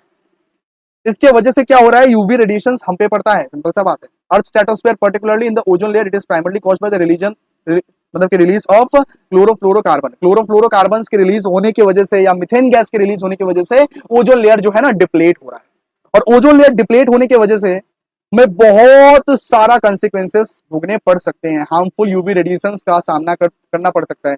जैसे अभी आप धूप में निकलोगे ना, तो आपका स्किन खराब हो सकता है, आपका स्किन खराब हो सकता है, और इससे बहुत सारा मतलब की बीमारियां भी हो सकती है, जैसे कि स्किन कैंसर हो सकता है, कैटरैक्ट हो सकता है, ठीक है, ऑफ द इम्यून सिस्टम। तो depletion of ozone layer, I hope आप समझ गए होंगे अच्छे से। जो अर्थ का जो लास्ट वाला जो लेयर है, वो मतलब कि धीरे धीरे पतला होते जा रहा है, पतला होते जा रहा है, जिससे यूवी रेडिएशंस जो है ना, यूवी रेडिएशंस को यही जो लेयर था ना, यही लेयर कवर करके रखता था। अब यूवी रेडिएशंस धीरे धीरे हम पे पड़ रहा है, क्योंकि ये थिन होता जा रहा है ना, क्योंकि ये पतला होते जा रहा है। अब हम लोग पढ़ेंगे what is global warming. Global warming क्या है? ग्लोबल वार्मिंग बढ़ रही है फॉसिल फ्यूल्स को जलाने की वजह से। Global warming refers to the long term increase in the earth average surface temperature. यानी कि आप देख रहे हो गर्मी, मार्च हो रहा है, मार्च में देख रहे हो कितना ज्यादा गर्म है, तो इतना ज्यादा गर्मी क्यों पड़ रहा है? ग्लोबल वार्मिंग की वजह से। क्यों पड़ रहा है? ग्लोबल वार्मिंग की वजह से। ग्लोबल वार्मिंग कैसे होता है? फॉसिल फ्यूल्स को जलाने से, मतलब कि कोल, पेट्रोल, डीजल को जलाने से, डिफोरेस्टेशन करने से, इंडस्ट्रियल प्रोसेसेस, इंडस्ट्रियल एक्टिविटीज करने से क्या होता है? ग्लोबल वार्मिंग होता है। What is global warming? आपको समझ में आया? तो global warming refers to the long term increase in the earth surface temperature primarily due to the increased green house effect. Clear है? आइए नेक्स्ट है what do you mean by climate change. What do you mean by climate change? Climate change का मतलब क्या होता है? Climate change refers to the significant and lasting change in the Earth's climate pattern, including temperature, including मतलब कि precipitations and wind patterns। यानी कि मान लीजिए बहुत ज्यादा टेम्परेचर राइज हो गया अचानक से मान लीजिए 55 डिग्री सेल्सियस बढ़ गया। समर मान लीजिए बहुत ज्यादा हाई टेम्परेचर में एकदम समर से विंड पैटर्न्स बढ़ गया, एकदम विंड पैटर्न्स अलग तरीके से चल रहा है, एकदम हवा पानी एकदम बढ़ रहा है, तो इसको क्या बोलते हैं? क्लाइमेट चेंज बोलते हैं इसको। तो climate change is driven by natural processes such as human activities. Human activities की वजह से ही क्लाइमेट चेंज हो रहा है, such as green house gas emissions, land use changes, या तो डिफोरेस्टेशन की वजह से क्लाइमेट चेंज हम लोग को देखने को मिलता है। हम लोग पेड़ वगैरह को उखाड़ते रहते हैं, ग्रीन हाउस गैसेस का ज्यादा यूज करते हैं, लैंड यूज का ज्यादा यूज करते हैं, लैंड यूज चेंज कर देते हैं, तब होता है क्लाइमेट चेंज। ठीक है, अब हम लोग पढ़ेंगे व्हाट इज एसिड रेन। बहुत इंपॉर्टेंट। एसिड रेन क्या होता है? एसिड रेन मतलब होता है कि रेन में जब कुछ घुल जाता है, जब nitrogen oxide and sulphuric acid जब मतलब कि घुल जाता है। मैं बोलता हूं एसिड रेन किसको बोलते हैं?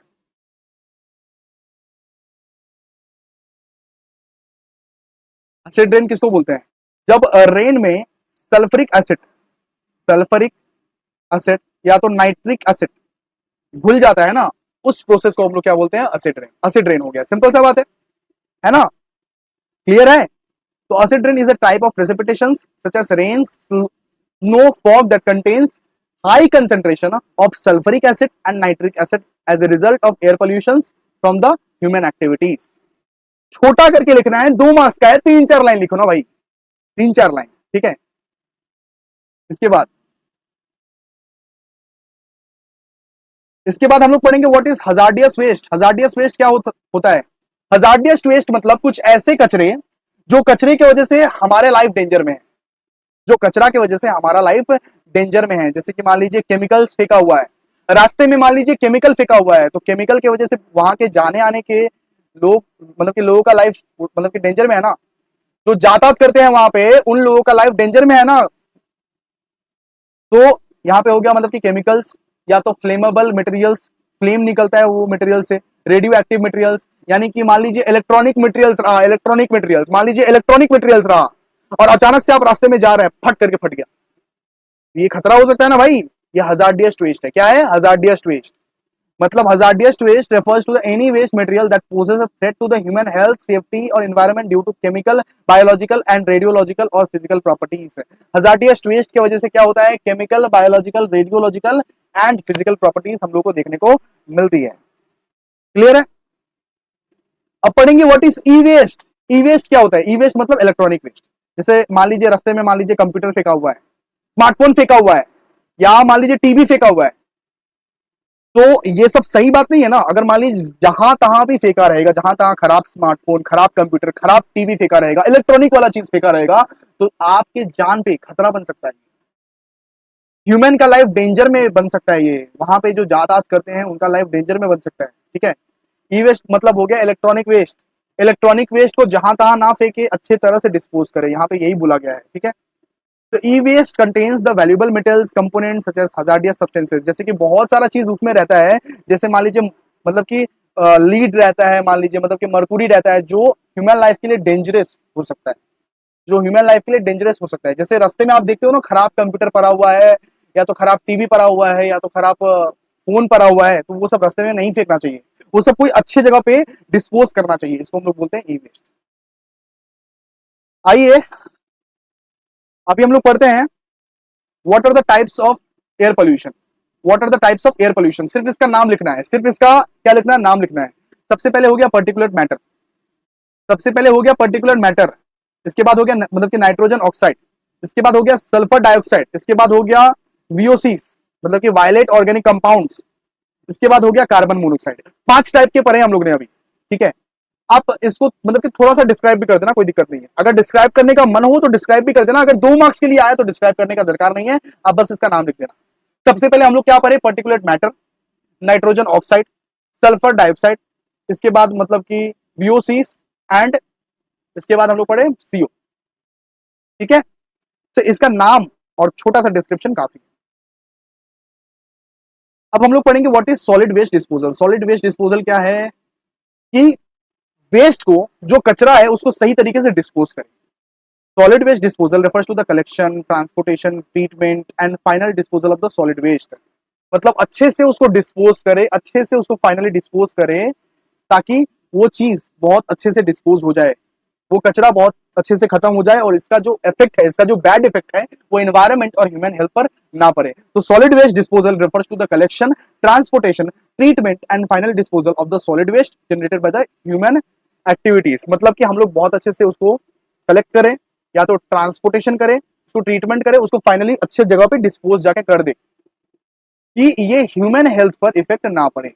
उसको अगर तुम चाहो तो रिसाइकिल भी कर सकते हो, सिंपल सा बात है। Solid waste disposal methods include land filling हो गया, यानी कि रिसाइकलिंग हो गया, वेस्ट टू एनर्जी हो गया, टेक्नोलॉजीज, बहुत सारे टेक्नोलॉजीज है यहाँ पे। समझ में आया? सॉलिड वेस्ट डिस्पोजल कि कचरा को सही जगह पे, अच्छे जगह पे फेंको। ठीक है? ये सब सारे चीज हम लोग रेगुलर लेक्चर में एकदम डिटेल्स में समझे, डिटेल्स में। लेकिन ये तो मैराथन चल रहा है बाबा, इसीलिए थोड़ा आपको देखना पड़ेगा। What is municipal waste? Municipal waste क्या होता है? Municipal waste also known as household waste. Municipal waste का मतलब क्या है? Household waste. जो घर गृहस्थी का सामान रहता है, जो घर गृहस्थी का कचरा रहता है, उसको हम लोग क्या बोलते हैं? Municipal waste. जैसे मान लीजिए मतलब कि गार्बेजेस हो गया, रिसाइक्लेबल, यार्ड वेस्ट हो गया, बल्कि आइटम्स हो गया, ये सब मतलब कि घर से कचरा निकलता है। अगर आपके घर से जो कचरा निकल रहा है, उसको हम लोग क्या बोलते हैं? Municipal waste. हाउस होल्ड हो गया, या तो कमर्शियल एस्टेब्लिशमेंट हो गया, या तो इंस्टीट्यूशन हो गया, इसको हम लोग क्या बोलते हैं? Municipal waste. ठीक है? आगे what is noise pollution, what are the effect of noise pollution. Next question देखिए, what is noise pollution, what are the effect of noise pollution. Noise pollution क्या होता है और नॉइज पोल्यूशन का इफेक्ट क्या होता है? तो नॉइज पोल्यूशन मतलब हो गया excessive unwanted harmful sound. Excessive unwanted harmful sound जो आपको सुनाई देता है, जिससे ह्यूमन के हेल्थ को अफेक्ट कर सकता है, उसको हम लोग बोलते हैं नॉइज पोल्यूशन। अभी तो हम समझाएं, मान लीजिए आपके घर के सामने बहुत जोर जोर का डीजे बज रहा है, तो इससे क्या हो सकता है? इससे आपका तबीयत खराब हो सकता है ना, इससे ह्यूमन हेल्थ और ह्यूमन वेलबींग पर बहुत प्रॉब्लम आ सकता है ना। तो इसे इसे हम लोग क्या बोलते हैं? Noise pollution. इसे हम लोग क्या बोलते हैं? Noise pollution. और नॉइज पोल्यूशन से होता क्या है? इफेक्ट क्या होता है नॉइज पोल्यूशन से? Hearing loss. सुनाई नहीं दे रहा है बाबा, सुनाई नहीं दे रहा है। नॉइज पोल्यूशन का सबसे पहला इफेक्ट हियरिंग लॉस, सुनाई नहीं दे रहा है। Noise pollution can damage hearing leading to permanent hearing loss. ठीक है? इसके बाद स्लीप डिस्टर्बेंस, आप सो नहीं पाओगे, रातों की नींद उड़ जाएगी आपकी, रातों की नींद उड़ जाएगी आपकी। इसके बाद मतलब कि बिहेवियरल चेंजेस, बहुत लोग एकदम उब जाते हैं, बहुत एकदम मतलब कि चिड़चिड़ा सा बिहेव करने लगते हैं। नॉइस पोल्यूशन में, नॉइस पोल्यूशन की वजह से बहुत लोग चिड़चिड़ा सा बिहेव करने लगते हैं, ठीक है। तो ये सब सारे रीजन हो सकते हैं, बस इसका तीन ही आएंगे, बस तीन ही लिखने हैं, इसके तीन ही आएंगे, तीन ही लिखने हैं। आइए अब 5 मार्क्स क्वेश्चन पढ़ते हैं, 5 मार्क्स क्वेश्चन पढ़ते हैं। आइए शुरू करते हैं 5 मार्क्स क्वेश्चन। सबसे पहले यहां पे बोला है एयर पोल्यूशन का मीनिंग बताओ और उसके कॉसेस बताओ। बहुत इजी है, जो कि आप 2 क्लासेस सीखते हुए आ रहे हो, जो कि आप क्लास 2 से सीखते हुए आ रहे हो। एयर पोल्यूशन का मीनिंग और एयर पोल्यूशन के कॉसेस है। तो air pollution refers to the presence of harmful और excessive quantities of pollutants in the air. मतलब अगर हवा में कुछ कचरे घुल गई, कुछ गैसेस घुल गई, उसको हम लोग क्या बोलते हैं? Air pollution. जब तुम स्कूटर से जाते हो, जब तुम बाइक से जाते हो, जब तुम गाड़ी से जाते हो, तब उसके पीछे से जो हवा निकलता है, वो जो गैस निकलता है, वो गैस जब एयर से घुल जाती है ना, वो एयर पोल्यूशन क्रिएट करती है। सिंपल सा बात है, एयर पोल्यूशन क्रिएट करती है, ठीक है।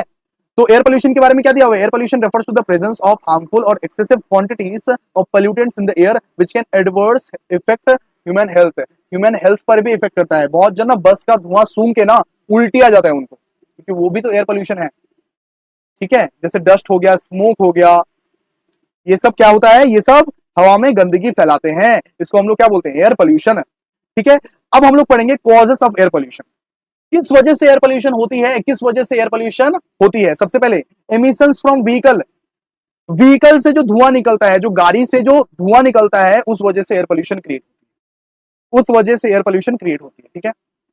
इसके बाद इंडस्ट्रियल एक्टिविटीज, इंडस्ट्रियल एक्टिविटीज की वजह से, मतलब कि इंडस्ट्रीज में जो होते हैं, इंडस्ट्रीज में जो बहुत डेंजरस गैसेस यूज किए जाते हैं, जैसे सल्फर ऑक्साइड, नाइट्रोजन ऑक्साइड या पर्टिकुलेट मैटर, ये जो गैसेस की वजह से ना हवा में गंदगी फैल जाती है। इंडस्ट्रीज की वजह से भी एयर पोल्यूशन होता है, इंडस्ट्रीज की वजह से भी एयर पोल्यूशन क्या होता है। इसके बाद एग्रीकल्चरल ये प्रैक्टिसेस, आप जब फर्टिलाइजर यूज कर रहे हो, पेस्टिसाइड्स यूज कर रहे हो, तो वो एनोमिया और मीथेन गैस को रिलीज करता है, और इस वजह से भी एयर पोल्यूशन होता है। इसके बाद residential heating and cooking, LPG का जो यूज कर रहे हो ना, एलपीजी क्या रिलीज करता है? Carbon monoxide and particulate matter, इस वजह से भी एयर पोल्यूशन क्रिएट होता है। एंड नेचुरल सोर्सेस, जैसे मान लीजिए मतलब कि वाइल्ड फायर्स हो गया, यहाँ पे मतलब कि डस्ट स्टॉर्म हो गया, इस वजह से भी एयर पोल्यूशन रिलीज होता है। ये सब सारे कॉजेस हैं, ये सब सारे कॉजेस हैं एयर पोल्यूशन के, ठीक है। आगे पढ़ते हैं। अब हम लोग पढ़ेंगे कि एयर पोल्यूशन का इफेक्ट क्या पड़ता है इंसान पे, एयर पोल्यूशन का इफेक्ट क्या पड़ता है इंसान पे। सबसे पहला हेल्थ इफेक्ट, आपका तबीयत खराब हो जाएगा एयर पोल्यूशन की वजह से। लोगों को एस्थमा इश्यूज होते हैं, लोगों को क्लोरिक इश्यूज होते हैं, ठीक है। बहुत सारे डिजीजेस होते हैं, जैसे कि लंग कैंसर हो सकता है, सिंपल सा बात है। एस्थमा इश्यूज हो सकता है, लंग कैंसर हो सकता है एयर पोल्यूशन की वजह से। इन्वायरमेंट पे बहुत इंपैक्ट पड़ता है, इकोसिस्टम, या तो मतलब कि इकोसिस्टम जो ये मतलब कि पर्यावरण है, सॉइल क्वालिटी, वाटर क्वालिटी, सब कुछ यहाँ पे रिड्यूस हो जाता है। वाटर में भी तो मिल जाता है ना एयर, वो जो गंदा एयर है, वो जो गैस मिक्स वाला एयर है, वो तो वाटर में भी मिल जाता है ना, सिंपल सा बात है। इसके बाद आपको क्लाइमेट चेंज भी दिखेंगे यहाँ पे। क्लाइमेट चेंज का सबसे मेन रीजन है CO2 और मीथेन गैस जब रिलीज होता है ना, तब क्लाइमेट चेंज बहुत ज्यादा होते हैं, और इससे क्या होता है? इससे एयर पोल्यूशन होता है। इसके बाद होता है विजिबिलिटी रिडक्शन, एयर पोल्यूशन की वजह से विजिबिलिटी रिडक्शन होता है। मान लीजिए फॉग आ गया बहुत सारा, मतलब कि दिल्ली में ना जब ठंड आती है ना, जब ठंड आती है, विंड का सिचुएशन आता है, इतना फॉग रहता है कि कुछ दिखता ही नहीं है, इतना ज्यादा एयर पोल्यूशन है वहां पे, बहुत एयर पोल्यूशन है वहां पे। स्मोक आ जाएगा, हेज आ जाएगा, फॉग आ जाएगा सामने में, आपको कुछ दिखेगा ही नहीं, विजिबिलिटी रिडक्शन कोई बोलते हैं।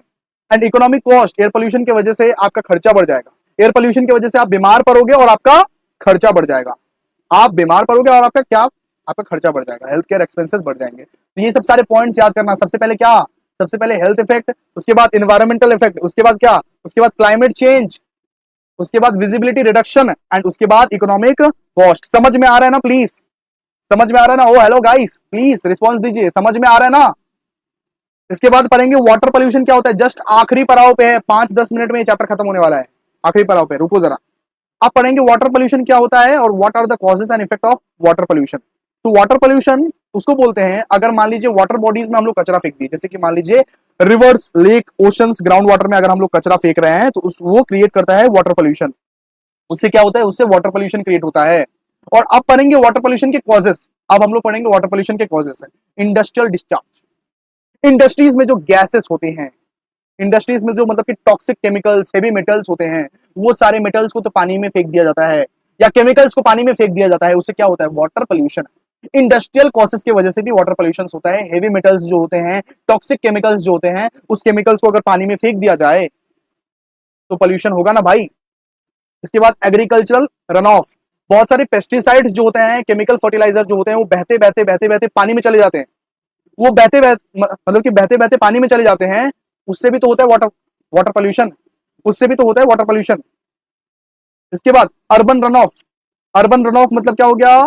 Strong water run off from urban areas can carry pollutants such as oil, grease, heavy metals, trash. बहुत सारे लोग क्या करते हैं ना, एकदम समुद्र से आ रहे हैं, ऑयल गिर गया वहां पे, हेवी मेटल्स गिर गया, ट्रैश गिर गया, इस वजह से भी होता है। इसके बाद देखिए मतलब कि अच्छा, यहाँ पे मतलब कि डिस्चार्ज अगर हो गया, मतलब कि डिस्चार्ज ऑफ अनट्रीटेड और poorly treated sewage and waste water from cities and towns can introduce ये पैथोजेंस, बैक्टीरिया एंड वायरसेस। बहुत सारा, मान लीजिए एक बकेट में पानी रखा हुआ है, एक बकेट में पानी रखा हुआ है, आप एक सप्ताह तक उसको यूज नहीं किए, एक वीक तक आप उसको यूज नहीं किए, एक वीक के बाद आप यूज किए, उसमें क्या आ जाएगा? बैक्टीरिया आ जाएगा। इसी वजह से तो वाटर होता है, इसी वजह से तो वाटर पोल्यूशन होता है। सिंपल सा बात है, इसी वजह से तो वाटर पोल्यूशन होता है। और इसका इफेक्ट क्या है? इसका इफेक्ट बहुत है। सबसे पहले हेल्थ रिस्क। वाटर पोल्यूशन की वजह से आपको आपको मतलब कि कोलेरा हो सकता है, या तो आपको मतलब कि टाइफॉइड हो सकता है, बहुत सारा बीमारियां हो सकता है, इलनेस हो सकता है, पूरा बुखार हो सकता है। ठीक है। इकोसिस्टम डैमेज करता है पूरा, एक्वाटिक लाइफ को डैमेज कर देता है पूरा वाटर पोल्यूशन। वाटर पोल्यूशन पूरा फिश वगैरह, या तो एक्वाटिक लाइफ हो गया, या तो पूरा इकोसिस्टम हो गया, जीव जंतु लोग मर जाते हैं वाटर पोल्यूशन की वजह से। ठीक है। Drinking water contamination. कौन साफ पानी है, कौन साफ पानी नहीं है, इसमें आप लोग भ्रम कर लोगे। ड्रिंकिंग वाटर अनसेफ है आपके लिए। आप जो पानी पी रहे हो ना, आप उसको अगर प्यूरिफाई करके नहीं पी रहे हो तो वो अनसेफ है आपके लिए, बिकॉज पोल्यूटेड वाटर है वो, बिकॉज पोल्यूटेड वाटर है। Economic impact. भैया आप हेडिंग्स क्यों पढ़ा रहे हो? बिकॉज आपको अंदर वाला लाइन खुद से लिखना है, आपको अंदर वाला लाइन खुद से बना बना के लिखना है भाई। डिटेल्स में तो पढ़ा दिए हैं, आपको अंदर वाला लाइन खुद से बना बना के लिखना है। ठीक है। इसके बाद इकोनॉमिक इंपैक्ट, लेकिन बाहर वाला लाइन एकदम सेम रखना। And loss of recreational opportunities, यानी कि swimming, boating and other recreational activities के लिए अनसुटेबल है वाटर।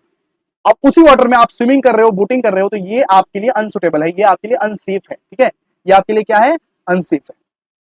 और इकोनॉमिक इंपैक्ट मतलब क्या है? वाटर पोल्यूशन की वजह से आपका तबीयत खराब होगा, और तबीयत खराब होने की वजह से आपका बहुत ज्यादा खर्चा बढ़ जाएगा, आपका बहुत ज्यादा खर्चा बढ़ जाएगा। ये है इकोनॉमिक इंपैक्ट, सिंपल। अब नेक्स्ट पढ़ने वाले हैं हम लोग, what are the measures of control, what are the measures to control air pollution. Air pollution को आप कैसे कंट्रोल कर सकते हो गाइस? एयर पोल्यूशन को आप कंट्रोल कैसे कर सकते हो? सबसे पहले तो भैया प्रमोटिंग ग्रीन एनर्जी सोर्सेस, यानी कि ग्रीन एनर्जी को ज्यादा से ज्यादा प्रमोट करो, रिन्यूएबल एनर्जी का यूज करो, नॉन रिन्यूएबल एनर्जी का यूज मत करो। पेट्रोल, कोल, डीजल का यूज करो ज्यादा से ज्यादा, जितना ज्यादा यूज कर पाओ उतना ज्यादा अच्छा है तुम्हारे लिए। गलत बोल दिया, सॉरी गलत बोल दिया, पेट्रोल, कोल, डीजल नहीं, सोलर एनर्जी, विंड एनर्जी का यूज करो। सॉरी गाइस, बहुत देर से मैराथन ले रहा हूं, इसीलिए थोड़ा सा ये हो गया।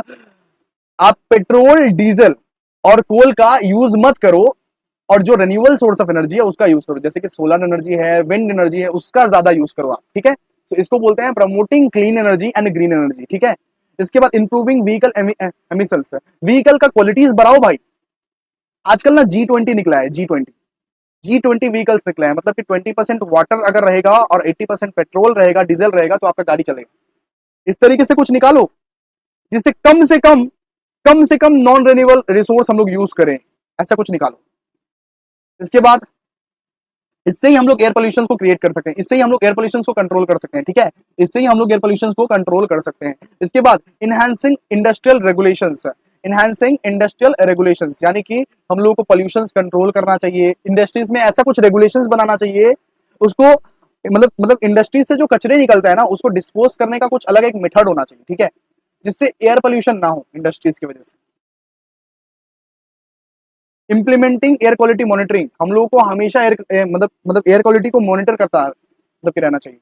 एयर क्वालिटी को मॉनिटर करना चाहिए हम लोगों को, हमेशा एयर क्वालिटी को मॉनिटर करना चाहिए कि एयर क्वालिटी कैसा है, अच्छा है, बुरा है, कैसा है, उसको हमेशा मॉनिटर करते रहना चाहिए। सिंपल सा बात है। इसके बाद रेजिंग पब्लिक अवेयरनेस, इसके बाद क्या है? रेजिंग पब्लिक अवेयरनेस, हम हमेशा हमें एजुकेट करना चाहिए पब्लिक को, हमेशा हमें क्या करना चाहिए, एजुकेट करना चाहिए पब्लिक को कि एयर पोल्यूशन ना क्रिएट करें। क्लियर है? अब हम लोग पढ़ने वाले हैं what is soil pollution and what are the causes. Soil pollution क्या है और सॉइल पोल्यूशन का कॉजेस क्या है। तो सॉइल पोल्यूशन मतलब कंटामिनेंट्स ऑफ सॉइल, सॉइल में कचरा गिराना, सॉइल में हार्मफुल केमिकल्स का यूज करना या तो वेस्ट मटेरियल्स डालना जिससे सॉइल का मतलब की क्वालिटी खराब होती है, जिससे सॉइल का फर्टिलिटी खराब होता है, जिससे इकोसिस्टम हेल्थ खराब होता है। ठीक है, सॉइल में कचरा फेंकना और जिससे क्या होता है, सॉइल क्वालिटी खराब होता है, सॉइल का फर्टिलिटी खराब होता है, इकोसिस्टम हेल्थ पर इफेक्ट करता है। इसको हम लोग क्या बोलते हैं, सॉइल पोल्यूशन।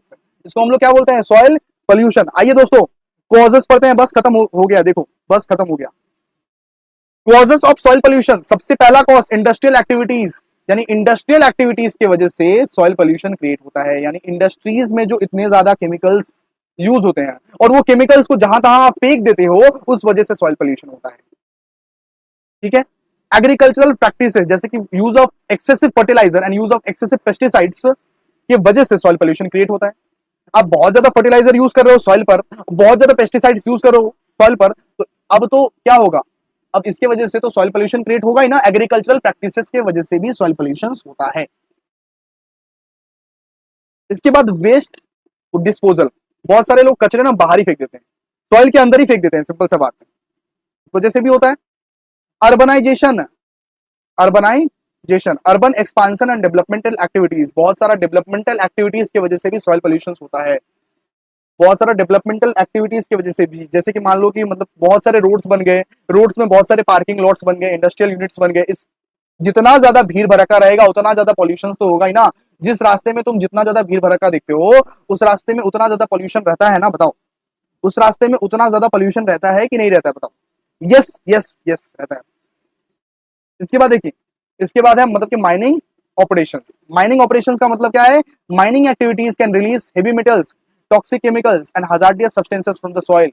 इस वजह से भी सॉइल पोल्यूशन क्रिएट होता है। इस वजह से भी क्या होता है, सॉइल पोल्यूशन क्रिएट होता है। आइए अभी हम लोग पढ़ते हैं last question, what are the causes and effect of the ozone layer depletion. Ozone layer depletion का कॉजेस एंड इफेक्ट क्या है। ओजोन लेयर डिप्लेशन का मतलब क्या होता है कि सबसे आखिरी वाला जो लेयर होता है स्ट्रेटोस्फेयर, वो थिन होते जाता है, वो धीरे धीरे करके क्या होता है, थिन होते जाता है। तो ओजोन लेयर का सबसे पहले कॉजेस पढ़ेंगे, emission of ozone depleting substances such as chlorofluorocarbon, halons हो गया। अगर मान लीजिए आप ज्यादा रेफ्रिजरेटर का यूज कर रहे हो या ज्यादा आप एसी का यूज कर रहे हो, एसी और रेफ्रिजरेटर ना, एयर कंडीशनर का ज्यादा अगर यूज करोगे और आप अगर रेफ्रिजरेटर का ज्यादा अगर यूज करोगे तो उसके पीछे से ना एक गैस निकलता है, उसका नाम रहता है क्लोरोफ्लोरोकार्बन। वो क्लोरोफ्लोरोकार्बन की वजह से वो जो गैस छोड़ता है ना, उसकी वजह से ओजोन लेयर जो है ना वो पतला होता जाता है, डिप्लेट करता है वो। और इसका कंसिक्वेंसेस बहुत है, इसका कंसिक्वेंसेस यूवी रेडिएशंस को बढ़ाता है, अभी हम लोग पढ़ेंगे इसका। इसके बाद क्या है, मतलब कि volcanic eruptions, release of sulphur dioxide and other gases from volcanic eruptions can मतलब कि कैटालाइज्ड केमिकल रिएक्शंस। इसके बाद देखिए इसका इफेक्ट क्या होता है, effect of ozone layer depletion. Effect of ozone layer depletion यानी ओजोन लेयर डिप्लेशन का क्या इफेक्ट पड़ता है, increased UV radiation. UV radiation बढ़ जाता है, इंक्रीज हो जाता है, सिंपल सा बात है, जो हमारे स्किन के लिए अच्छा नहीं है, जिससे हम लोग क्या हो सकता है, जिससे हम लोग को स्किन कैंसर हो सकता है, या तो कैटरेक्ट हो सकता है, या तो अदर हेल्थ प्रॉब्लम्स हो सकता है। यूवी रेडिएशंस हमारे हेल्थ के लिए, हमारे स्किन के लिए अच्छा नहीं है। इसके बाद हार्म टू इकोसिस्टम, इकोसिस्टम भी बर्बाद हो जाएगा इससे, इकोसिस्टम भी बर्बाद हो जाएगा, पूरा का पूरा पर्यावरण भी बर्बाद हो जाएगा इससे। ठीक है, इसके बाद क्लाइमेट चेंज। क्लाइमेट चेंज का मतलब क्या है, ozone depletion can influence atmospheric circulation pattern, weather system and climatic variability. इससे भी हम लोग बहुत ज्यादा इफेक्ट होता है, इससे भी बहुत ज्यादा इफेक्ट होता है, क्लाइमेट चेंज भी हो जाता है। ठीक है, अब हम लोग सबसे लास्ट वाला क्वेश्चन पढ़ेंगे, और अभी भी दो क्वेश्चन है, सॉरी अभी भी दो क्वेश्चन है, लेकिन दो क्वेश्चन करने के बाद हम लोग पूरा का पूरा ENVS खत्म कर लेंगे। आइए दो क्वेश्चन, सिर्फ दो क्वेश्चन पढ़ लो, पछताओगे नहीं बाद में। What is global warming, what are the causes of global warming. Global warming क्या है, ग्लोबल वार्मिंग मतलब हो गया कि हमारा जो अर्थ का एवरेज जो मतलब कि जो टेम्परेचर है ना वो ज्यादा बढ़ जाता है। मान लीजिए गर्मी के टाइम में अगर 55 डिग्री सेल्सियस अगर बढ़ गया तो इसको हम लोग क्या बोलेंगे, ग्लोबल वार्मिंग की वजह से हो रही है। हम लोगों की वजह से, हम लोग जितना फॉसिल फ्यूल्स जला रहे हैं, डिफोरेस्टेशन कर रहे हैं, इंडस्ट्रियल एक्टिविटीज कर रहे हैं, इस वजह से ग्लोबल वार्मिंग क्या हो रहा है, इस वजह से ग्लोबल वार्मिंग बढ़ रहा है। इस वजह से ग्लोबल वार्मिंग क्या हो, इस वजह से ग्लोबल वार्मिंग बढ़ रहा है। ग्लोबल वार्मिंग का मतलब है कि भाई अर्थ का जो एवरेज टेम्परेचर है वो इंक्रीज कर रहा है। और कॉजेस क्या क्या है? Green house emission. सबसे पहला कॉजेस है ग्रीन हाउस एमिशन। हम लोग कार्बन डाइऑक्साइड, मीथेन और नाइट्रोस ऑक्साइड जो रिलीज कर रहे हैं ना, क्यों रिलीज हो रहा है ये सब? फॉसिल फ्यूल्स के जलाने की वजह से, डिफोरेस्टेशन करने की वजह से, ये सब जो गैसेस रिलीज हो रहा है ना, इस वजह से ग्लोबल वार्मिंग बढ़ रहा है। कार्बन डाइऑक्साइड, मिथेन और नाइट्रस ऑक्साइड वाला जो गैस रिलीज हो रहा है, इस वजह से जो है, इस वजह से ग्लोबल वार्मिंग बढ़ रहा है। ठीक है, सबसे पहला कॉज है ग्रीन हाउस गैस इमिशन। इसके बाद वाला कॉज है लैंड यूज चेंजेस। यानी कि बहुत लोग क्या करते हैं ना कि एक ही लैंड में वीट उगा दिए, एक ही लैंड में राइस उगा दिए, एक ही लैंड में मतलब कि पल्सेस उगा दिए। इससे क्या होता है? इससे बहुत इफेक्ट होता है, इससे ग्लोबल वार्मिंग बढ़ता है। इससे क्या होता है? ग्लोबल वार्मिंग बढ़ता है। अब लास्ट क्वेश्चन आइए, what are the effects of the global warming? What are the effect of the global warming? आइए, तो ग्लोबल वार्मिंग का इफेक्ट क्या होता है भाई? बहुत ज्यादा टेम्परेचर बढ़ जाता है। तो rising temperature is one of the effect. Average global warming मतलब average global global warming are increases leading to the heat waves. Heat waves बढ़ता है, इससे क्या होता है? इससे हमारे स्किन इश्यूज चालू हो जाते हैं, राइजिंग टेम्परेचर्स। इसके बाद हो गया मेल्टिंग आइस एंड ग्लेशियर। बर्फ पिघल जाती है, बर्फ से पिघल जाती है। बर्फ वाले जो रीजन्स है, जैसे कि मतलब कि पोलर रीजन्स है या तो ग्लेशियर वाले रीजन्स है, वो पिघलने स्टार्ट कर देते हैं, वो पिघलना स्टार्ट कर देते हैं। तो what are the effects of global warming? सबसे पहले राइजिंग टेम्परेचर, टेम्परेचर राइज होता है। दूसरा मेल्टिंग आइस एंड ग्लेशियर, बर्फ पिघलना स्टार्ट कर देते हैं। इसके बाद extreme weather events. Extreme weather events मतलब क्या हो गया? फ्लड्स, ड्रॉट्स, स्टॉर्म्स आने के ज्यादा चांसेस रहते हैं। मतलब कि कभी भी कुछ भी हो सकता है ग्लोबल वार्मिंग की वजह से। सी लेवल राइज, जो समुद्र का जो लेवल रहता है ना, वो राइज होते रहता है, वो धीरे धीरे करके बढ़ते रहता है। समुद्र का जो लेवल रहता है वो धीरे धीरे करके बढ़ते रहता है। And shifts in ecosystem, climate change in altering habitat and ecosystem affect species distributions. ठीक है, इकोसिस्टम पर भी बहुत ज्यादा इफेक्ट पड़ता है। ग्लोबल वार्मिंग में इकोसिस्टम पर भी बहुत ज्यादा इफेक्ट पड़ता है। तो पूरा का पूरा ENVS हम लोग आज समाप्त कर दिए। आशा है कि आपको ये पर्टिकुलर वीडियो बहुत अच्छा लगा होगा। प्लीज एक लाइक करके जाइएगा, कमेंट करके जाइएगा। Thank you so much. मिलते हैं अब कॉन्स्टिट्यूशनल वैल्यू के मैराथन्स में। तो थैंक यू सो मच। हम लोग पूरा का पूरा कंप्लीट कर लिए। ENVS आज हमारा कंप्लीट हो गया फाइनली। तो अब MCQ सेशंस आएगा, और MCQ सेशंस लास्ट वाला दिन में कुछ MCQs ले लेंगे हम लोग। ठीक है, जो आपके लिए बहुत बेनिफिशियल होगा। और आज 10 बजे हमारे टेलीग्राम चैनल पर MCQ सेशंस चलेगी, अटेंड कर लेना। क्लियर है? Thank you so much.